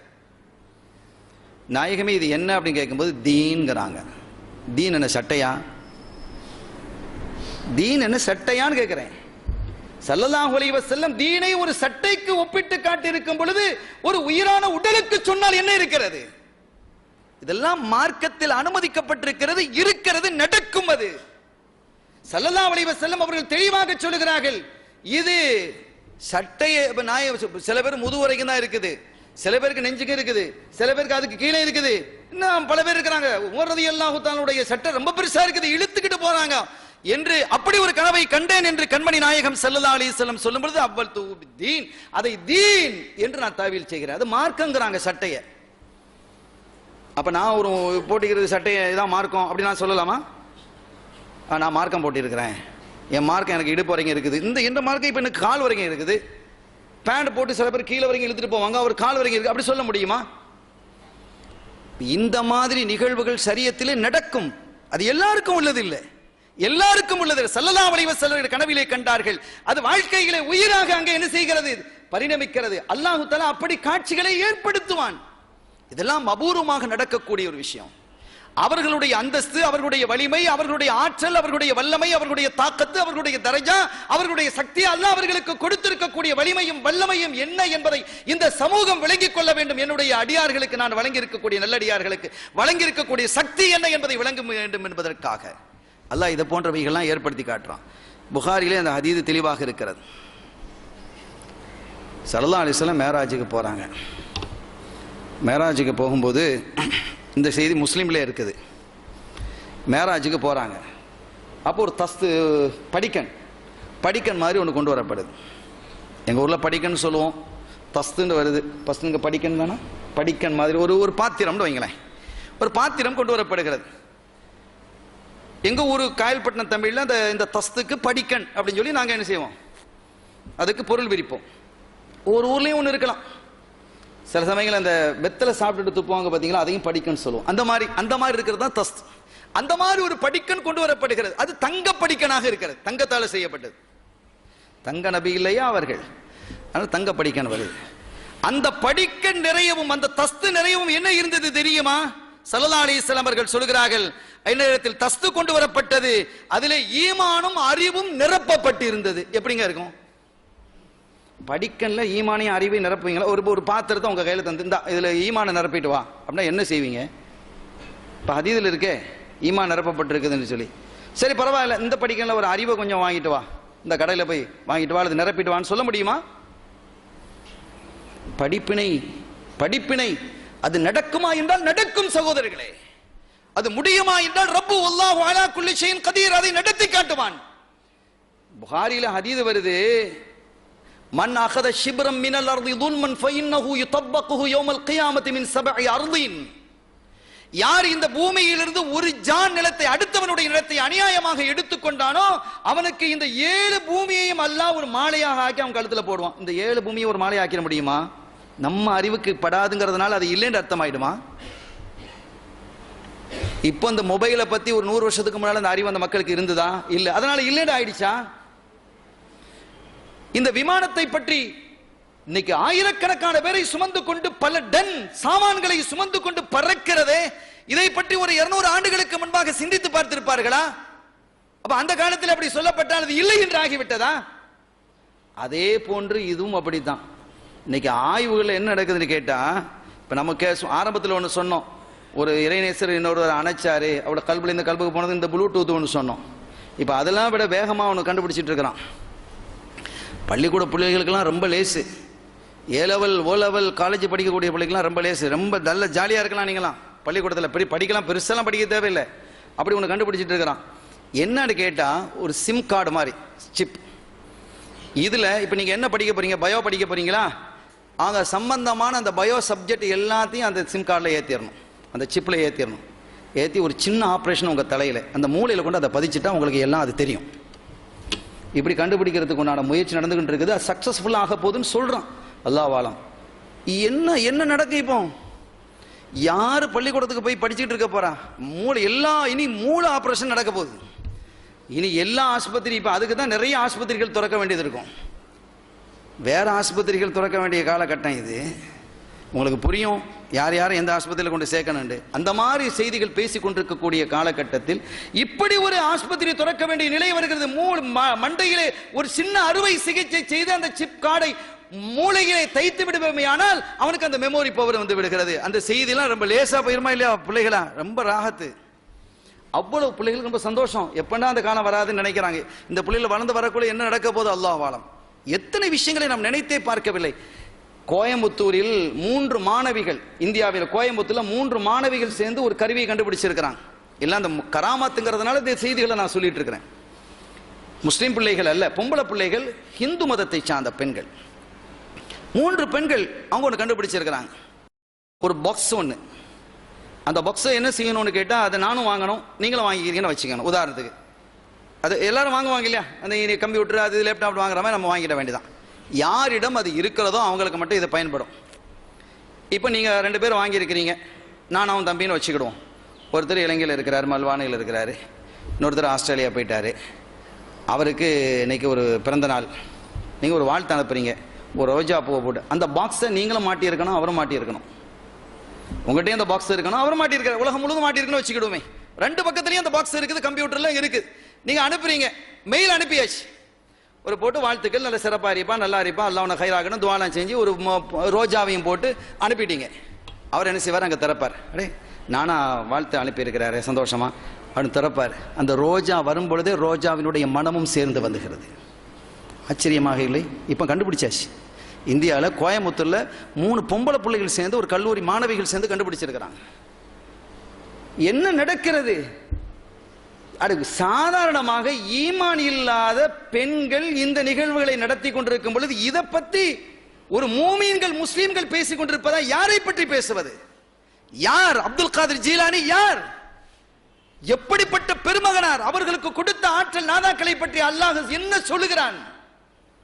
இன்னல்லதீன காலு ரப்புனல்லாஹு ثم استقاموا تتنزل عليهم الملائكه الا تخافوا ولا تحزنوا وابشروا بالجنه التي كنتم توعدون. அல்லாஹ் என்று சொல்லி அதிலே இஸ்திகாமத்தாக உறுதியாக இருக்கக்கூடிய அந்த இறைநேச செல்வர்கள் பெருமக்களிடத்திலே மலக்குமார்கள் வருகிறார்கள். அவங்களுக்கு பணி செய்யறாங்க. அவங்க வந்து சொல்றாங்களா, அல்லா தகாஃபு வலா தஹ்சனு, நீங்க பயப்பட தேவையில்லை, நீங்க அஞ்ச தேவையில்லை, நீங்க கவலைப்பட தேவையில்லை. வாபிஷிரு பில் ஜன்னத்தில்லதி குந்தும் துஅதுன், உங்களுக்கு வாக்களிக்கப்பட்ட சொர்க்கம் உங்களுக்கு தயாராக இருக்கிறது. நஹனு அவுலியாவுக்கும் ஃபில் ஹயாத்தி துன்யா வ ஃபில் ஆখিরা, இந்த உலகத்திலும் மறு உலகத்திலும் உங்களுக்கு உதவியாளர்களாக நாங்கள் இருப்போம். மலக்குமார்கள் உதவியாளராக இருக்கிறாங்க. மழையை பெய்ய செய்யறாங்க மலக்குமார்கள், ரூஹை எடுத்துட்டு போறாங்க, கேள்விகளை கேட்கறாங்க, அத்தனை கபர்களுக்குள்ளே உள்ள வர்றாங்க, வீடுகளுக்குள்ள வர்றாங்க, கண்களுக்கு தெரியாமல் எத்தனையோ ரஹமத்துகளை இறக்குகிறார்கள், எத்தனையோ அதாபுகளை இறக்கி கொண்டிருக்கிறார்கள். எவ்வளவு பவர்ஃபுல்லானவர்கள் மலக்குமார்கள். அந்த மலக்குமார்கள் யாருடைய பணியாளர்களாக இருக்கிறார்கள்? குர்ஆன் சொல்கிறது, நஹனு அவுலியாவுக்கும் ஃபில் ஹயாத்தி துன்யா வ ஃபில் ஆখিরা, இந்த உலகத்திலும் மறு உலகத்திலும் உங்களுக்கு உதவியாளர்களாக நாங்க இருப்போம், உங்களுக்கு அசிஸ்டன்ட் நாங்கங்கறாங்க. எவ்வளவு பெரிய பாக்கியம்! இவங்களை பத்தி நீ மலக்குமார்களை உதவியாளர்களாக அல்லாஹ் ஆக்கி வச்சிருக்கிறான். இந்த சாதாரணமான இந்த பொம்பளை பிள்ளைகள் இந்த விஷயத்துக்கு இப்படி கண்டுபிடிக்கிறாங்க, அந்த நிகழ்ச்சி நடத்திட்டு இருக்கிறாங்க. இந்த காலத்தில் போய் இதெல்லாம் நடக்குமா என்று பேசினால் என்ன அர்த்தம் சகோதரர்களே? எவ்வளவு தெளிவாக குர்ஆன் நமக்கு சொல்லி காட்டுகிறது, ஹதீஸ் நமக்கு சொல்லி காட்டுகிறது. வலிமையான சஹீஹான ஹதீதுகள் இவைகளெல்லாம் இன்றைக்கு இந்த ஹதீதுகளை சொல்லித்தான் விளங்க வைக்க வேண்டும் என்பது இல்லை. ஹதீதுகள் அனைத்தையும் தெளிவுபடுத்தி இருக்கிறது. மௌலிதினுடைய எந்த செய்தியும் குர்ஆன் ஹதீதுக்கு அப்பாற்பட்டது இல்லை என்பதற்கான சில சான்றுகளை உங்கள் முன் வைத்திருக்கிறேன். நான் நிறைவுக்கு வருவேன் இன்ஷா அல்லாஹ். சங்கையான பெருமக்களே, இன்னொரு தகவல். அப்ப இந்த விஷயம் இருக்கிறது, இது புகாரி முஸ்லிமிலே இடம்பெற்றிருக்கிறது என்று நாம் சொன்னோம். மேராஜின் போது அப்ப இந்த ஒரு அறிவு அதே மாதிரி ஈமான ஒரு இதுல வைக்க முடியும் என்று இருக்குமே. ஆனால் அப்ப அதுக்கு என்ன உடலா இருக்குது? ஈமானுக்கு உடல் இருக்குது இல்ல? அப்ப ஈமானுக்கு உடல் வந்துருதா இல்லையா? அப்ப இந்த ஈமான அந்த தீன அல்லாஹ் சில ஓதுனா ஏன் எழுப்புனாங்கன்னு சொன்னா ஏன் கஷ்டமா இருக்குது? ஹதீதுல வருது, என்னிடத்திலே ஒரு படிக்கன் கொண்டு வரப்பட்டது, பாத்திரம் கொண்டு வரப்பட்டது, அது அறிவும் ஈமானும் நிரப்பப்பட்டு இருந்தது. அந்த தக்க பாத்திரம் எப்படி இருந்தது? என்ன கலரு? அப்படியே கேட்கிறது. எவ்வளவு நம்பிக்கைக்கான விஷயங்கள். யுமினூன பில் கைப், மூமீன்கள் என்றால் யார்? மறைவான விஷயங்களை நம்பக்கூடியவர்கள் அல்லாஹ். கண்ணால பார்த்து தான் நம்பனா மூமீன் இல்லை. அப்படின்னா முதல்ல அல்லாஹ்வை காட்டணும்ல கேட்கணும். நீ அல்லாஹ்வை காட்டினா தான் நான் ஈமான் கொள்வேன்னு சொன்னா அவன் சொன்னா இல்லையா? பனு இஸ்ரவேலர்கள் எங்க இருக்கான் என்ன காட்டு, காட்டினா தான் நாங்க ஈமான் கொள்வோம் என்று அடம் பிடித்தார்களே, அவர்களுக்கும் இவர்களுக்கும் என்ன வித்தியாசம்? எவ்வளவு தெளிவான விஷயங்கள் இவைகள் எல்லாம். அனைத்தையும் நாம இவ்வளவு பேசுறோம் சொன்னா அவங்க எவ்வளவு விஷயங்களை தெரிஞ்சு வச்சிருப்பாங்க. எவ்வளவு தைரியமா அவங்க இந்த விஷயங்கள்லாம் எழுதுறாங்கன்னு சொன்னா அவங்க எவ்வளவு பெரிய மகான்களாக, எவ்வளவு பெரிய அறிவாளிகளாக, ஞானிகளாக அந்த பெருமக்கள் இருந்திருப்பாங்க. அவ்வளவு லேசான ஆட்களா? அல்லாஹுடைய நெருக்கத்தை பெற்றவர்கள். இன்னொரு செய்தி நம்ம பார்க்கிறோம். ஒருவர் வந்தாராம், அவருக்கு தன்னுடைய மகனை கூட்டிட்டு வர்றார். மகனை கூட்டிட்டு வந்து, குத்துப் நாயமே என்னுடைய மகனுக்கு 15 மாசமா காய்ச்சலா இருக்கு. அப்ப அவனுடைய காதுல ஊத சொல்றாங்க இல்லையா, நீ காய்ச்சலே இந்த ஹில்லா என்ற பகுதிக்கு நீ போயிடு அப்படின்னு என்ன செய்யறாங்க, ஊத சொல்றாங்க. ஊதுறாங்க, தன்னுடைய பேர் சொல்லி ஊத சொல்றாங்க. இப்ப காதுல ஊதுனா அந்த காய்ச்சல் போயிருமா? காதிலே ஊதினால் காய்ச்சல் போய்விடுமா என்ன? இவர் கேட்கிற கேள்வி.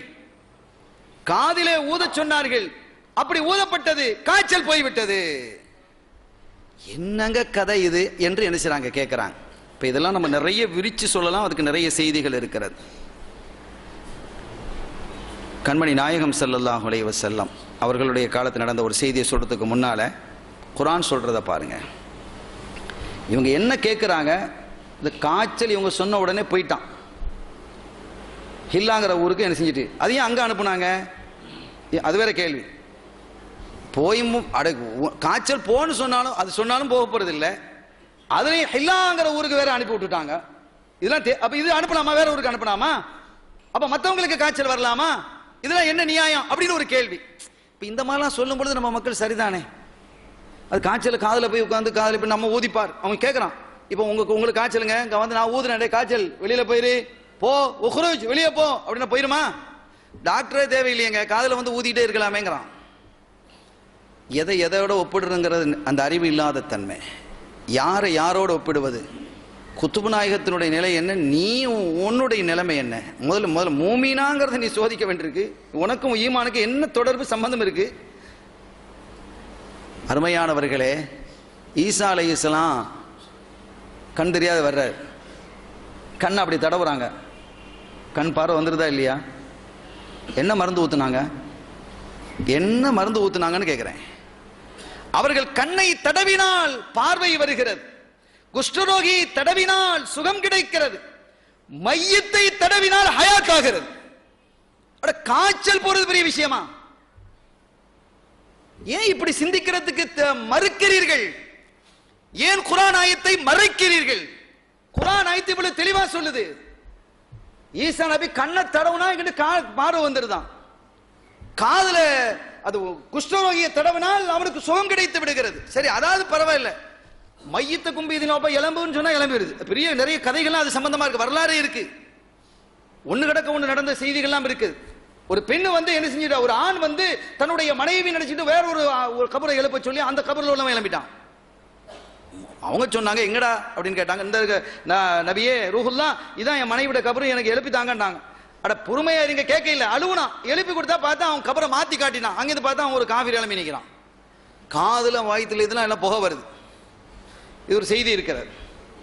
நாம் என்ன கேட்கிறோம்? சரி, அந்த செய்தியை நாம் விடுவோம். அவர்களால் மரணித்தவர்களை உயிராக்க முடிந்ததா இல்லையா? அவர்களால் மரணித்தவர்களையே உயிராக்க முடிகிறது, கண் பார்வையற்றவர்களுக்கு கண் கொடுக்க பார்வை கொடுக்க முடிகிறது, குஷ்டரோகிகளை சுகப்படுத்த முடிகிறது என்றால், அதை தாண்டி மரணித்தவர்களை உயிராக்க முடிகிறது என்றால், ஆஃப்டர் ஆல் ஒரு காய்ச்சலை என்றால் போகாதா? சரி, அது போகட்டும். கண்மணி ஸல்லல்லாஹு அலைஹி வஸல்லம் அவர்கள் சேனா யஅலா இப்னு முர்ரா ரலியல்லாஹு தஆலா அன்ஹு அவங்க அறிவிக்கிறாங்க ஒரு செய்தி. நாங்கள் நபிகளோடு ஒரு பிரயாணத்தில் இருந்தோம். ஒரு கிணறு பகுதி, அந்த பகுதியில் வந்து ஒரு பொம்பளை வந்தாங்க, அவங்க மகனையும் கூட்டிகிட்டு வர்றாங்க. நாயகமே, என் பிள்ளைக்கு பைத்தியம் பிடிச்சிருக்குது, ஜுனூன், என் பிள்ளை பைத்தியமாக இருக்குது அப்படின்னு கொண்டு வந்திருக்கிறாங்க. இப்போ இந்த ஆட்களெல்லாம் எங்கே கொண்டு போகணுன்னு விளங்கிக்கிறோமா இல்லையா? பைத்தியம் பிடிச்சிக்குதுன்னு கொண்டு வந்து கொடுக்குறாங்க. ஸல்லல்லாஹு அலைஹி வஸல்லம் அவர்கள் என்ன செஞ்சாங்க, அதை அவனோட மூக்கை பிடிச்சாங்க. குத்துப் நாயகம் காதை பிடிச்ச மாதிரி ஸல்லல்லாஹு அலைஹி வஸல்லம் அவனோட மூக்கை பிடிக்கிறாங்க. மூக்கை பிடித்து கொண்டு சொன்னார்கள் உஹ்ருஜ், அதே தான் சொல்றாங்க. அவங்க பாட்டனார் சொன்னதான் இவங்க சொன்னாங்க. இப்ப இதுக்கு பதில் சொல்லணுமா இல்லையா? நீ வெளியேறு. எதை பார்த்து வெளியேற சொல்றாங்க? பைத்தியத்தை வெளியேற சொல்றாங்க. இந்த பைத்தியத்தெல்லாம் எங்க கட்டுறது? அருமையானவர்களே, உஹ்ருஜ், நீ வெளியேறு. நான் யாரு தெரியுமா? அல்லாஹ்வின் திருத்தூதர்ங்கறாங்க ஸல்லல்லாஹு அலைஹி வஸல்லம். அல்லாஹ்வின் திருத்தூதராக எனக்கு நீ கட்டுப்பட்டு ஆகணும், வெளியே போ அப்படிங்கிறாங்க. வெளியேறான் அப்படின்னாங்க. போயிட்டு அதை சொல்லிட்டு போயிட்டாங்க, அவ்வளவுதான், முடிஞ்சது, போயிட்டாங்க. போயிட்டு திரும்பி வர்றாங்க. அந்த பிள்ளைய, அந்த பொம்பளை திரும்பி இருக்காங்க. கொஞ்சம் போயிட்டு அந்த பிரயாணமோ யுத்தமோ முடிந்து திரும்பி வரும்பொழுது அந்த பெண்ணை சந்திக்கிறாங்க. என்ன ஆச்சு பிள்ளைங்கிறான்? என் பிள்ளை ரொம்ப நல்லா இருக்கான், பைத்தியம் போயிடுச்சு. போச்சா இல்லையா? இந்த பைத்தியத்தை போண்டா போகுது, காய்ச்சலை போண்டா போதாதான்? பைத்தியம் தான் சீக்கிரம் போவாது, போக மாட்டேன்னு அடம்பிடிக்கும். பைத்தியமே போயிடுச்சே, இந்த பைத்தியங்கள் எப்ப போவது? அருமையான பெருமக்களே, ஆக இவ்வளவு தெளிவாக ஹதீதுகள் நமக்கு இருக்கிறது. ஒரு கட்டத்தில் ஸல்லல்லாஹு சொல்றாங்க, இது வந்து அஹ்மதுல இடம்பெற்றிருக்கிறது, ஷரஹு சுன்னாவிலையும் இந்த செய்தி ஹதீது இடம்பெற்றிருக்கிறது, புகாரியிலையும் இது சம்பந்தமான ஒரு ஹதீது இடம்பெற்றிருக்கு, பிரபலியமான ஒரு ஹதீது. ஸல்லல்லாஹு அலைஹி வஸல்லம் சொல்றாங்க, இறைவா, நீ மக்காவை இப்ராஹிம் நபி அலைஹிஸ்ஸலாம் ஹரமாக்கினது மாதிரி நான் மதீனாவை ஹரமாக்குறேன், அதை கண்ணியப்படுத்தின மாதிரி இதை நீ கண்ணியப்படுத்து, அதுக்கு பரக்கத் செஞ்ச மாதிரி அல்லது அதை விட அதிகமான பரக்கத்தை மதீனாவுக்கு செய் என்று சொல்லிவிட்டு இந்த காய்ச்சல் இந்த ஹில்லாவுக்கு அனுப்புனாங்களா இல்லையா? ஹில்லாங்கிற ஊருக்கு குத்துப் நாயகம் காய்ச்சல் அனுப்புனாங்களே, ஸல்லல்லாஹு சொல்றாங்க இந்த காய்ச்சலை ஜுஹுபாவுக்கு அனுப்பிருங்கிறாங்க. தன்னுடைய பாட்டனார் செஞ்ச வேலையை தான் அவங்க செய்யறாங்க. அப்ப அதுக்கு ஒவ்வொன்றுக்கும் ஒரு அடிப்படை காரணம் இருக்கும். ஜுஹஃபாவுக்கு ஸல்லல்லாஹு சும்மா அனுப்புவாங்களா? கிருபையான நபிகளோ, அவர்களை விட கிருபையானவர்கள் இந்த உலகத்தில் யார் இருக்காங்களா? ரசூலுல்லாஹ்வை விட அருமையானவர்கள் கிருபையானவர்கள் யார் இருக்க முடியும்? அவங்க ஜுஹஃபாவுக்கு அனுப்புகிறார்கள் என்று சொன்னால் அதற்கு அடிப்படை காரணம் ஒன்று உண்டு. அடிப்படை காரணம் இருந்திருக்கும். அத மாதிரி குத்துபு நாயகம் ஹில்லாவுக்கு காய்ச்சல் அனுப்ப இருக்கிறாங்க. எல்லாம் தன்னுடைய பாட்டனார் செய்தது, அல்லாஹ்வின் திருத்தூதர் ஸல்லல்லாஹு அலைஹி வஸல்லம் செய்து காட்டிய வழிமுறை அல்லவா?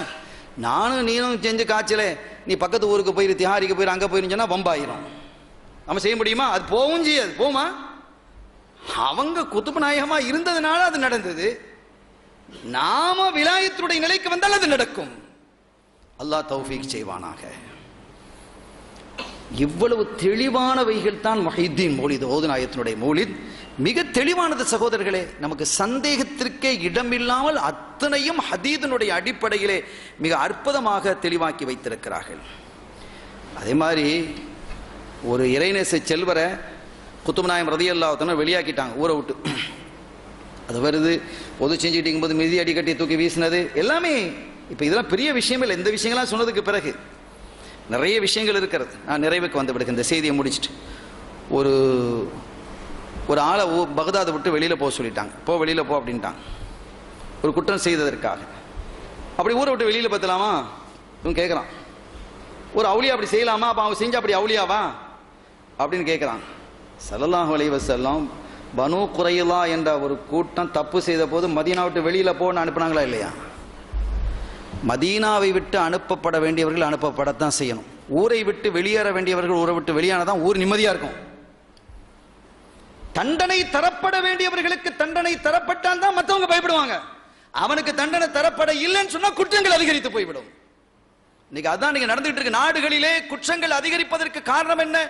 அந்தந்த குற்றங்களுக்கு தகுதியான தண்டனைகள் வழங்கப்படாததின் காரணத்தினால். யாரையாவது ஒரு அரசியல்வாதியை பிடித்துக் கொண்டு, செல்வந்தனை பிடித்துக் கொண்டு, ஜட்ஜை பிடித்துக் கொண்டு, அவனை பிடிச்சுக்கிட்டு இவனை பிடித்துக் கொண்டு, எப்படியாவது தன்னுடைய குடும்பத்தை சார்ந்தவனை அவன் எவ்வளவு பெரிய தப்பு செய்தாலும் மனிதம் இழைத்தாலும் தப்புவிக்கக்கூடிய சூழல் ஏற்படுகிறது காரணத்தினால் குற்றங்கள், கிரைம்ஸ் அதிகமாக ஆகிவிட்டது. இந்த நிலையிலிருந்து அந்தந்த குற்றங்கள் அப்பா அவன் வெளியேற்றிட்டா மற்றவன் யோசிப்பான், ஆஹா ஊரை விட்டு வெளியில் போக வேண்டியது வரும், வருமா இல்லையா? எனவே அனைத்துக்கும் அருமையான பெருமக்களே, குர்ஆனும் ஹதீதும் சான்றாக இருக்கிறது. இந்த புனிதமான குத்துபநாயகத்தினுடைய மௌலிது ஷரீஃப் முழுக்க முழுக்க ஹதீத் குர்ஆன் அடிப்படையில் எழுதப்பட்டது, தொகுக்கப்பட்டது. அனைத்துக்கும் ஆதாரம் இருக்கிறது. ஒரு குறிப்பிட்ட நேரம் என்பதால் இத்தனை செய்திகளுக்கு நான் உங்களுக்கு விளக்கம் சொல்லியிருக்கிறேன். இன்ஷா அல்லாஹ் இன்னொரு வாய்ப்பில் மீதி தகவலை நாம் பேசுவோம். ஆனால் அப்படி ஒரு தேட்டம் இருக்காது என்று நான் நினைக்கிறேன். ஏனெனில் நல்ல இதயங்களுக்கு, நல்ல உள்ளங்களுக்கு ஒரு சிறிய உதாரணமும் உவமானமும் போதுமானதாகத்தான் இருக்கும். அல்லாஹ் நம் இதயங்களை பரிசுத்தமான இதயங்களாக ஆக்கி வைத்து நம்முடைய நாதாக்கள், பெருமக்கள், அவுலியாக்கள், ஷேகுமார்கள் ஆற்றிய பணிகளை பின்தொடர்ந்து எல்லா காலத்திலும் எடுத்துச் செல்வதற்கான தௌஃபீக்கை எனக்கும் உங்களுக்கும் நம் சந்ததிகளுக்கும் வாழையடி வாழையாக தர வேண்டும் என்ற பிரார்த்தனையோடு புனிதமான இந்த மஜ்லிஸை அல்லாஹ் கபூல் செய்வானாக. நம் பாவப்பிழைகளை மன்னித்து அருள் பாலிப்பானாக. நம் பெற்றோர், ஊற்றார், உறவினர்கள் அத்தனை பேருடைய பாவத்தை மன்னித்து நமக்குள் நல்ல ஐக்கியத்தை தந்து தெளிவான ஞானத்தை அல்லாஹ் நமக்கு தந்து நம்முடைய ஆபாக்களாகிய பெருமக்கள் காட்டிய வழியிலேயே நித்தம் நடந்து உறுதியாக சுன்னத்துல் ஜமாத் கொள்கையிலே இருந்து அதிலேயே அல்லாஹ்வினுடைய சமூகம் சேர்வதற்கு எனக்கும் உங்களுக்கும் நம்மை சார்ந்தவர்களுக்கும் நம்முடைய சந்ததிகளுக்கும் அல்லாஹ் தௌஃபீக் செய்வானாக. எல்லாம் வல்ல அல்லாஹ்வின் அருளையும் ஸல்லல்லாஹு அலைஹி வஸல்லம் ஷஃபாத்தையும் பெறுவோமாக. வாய்ப்பளித்தமைக்கு நன்றி. வஆகிரு தஅவானா அல்ஹம்துலில்லாஹி ரப்பில் ஆலமீன். வஸ்ஸலாமு அலைக்கும் வரஹ்மத்துல்லாஹி வபரகாத்துஹு.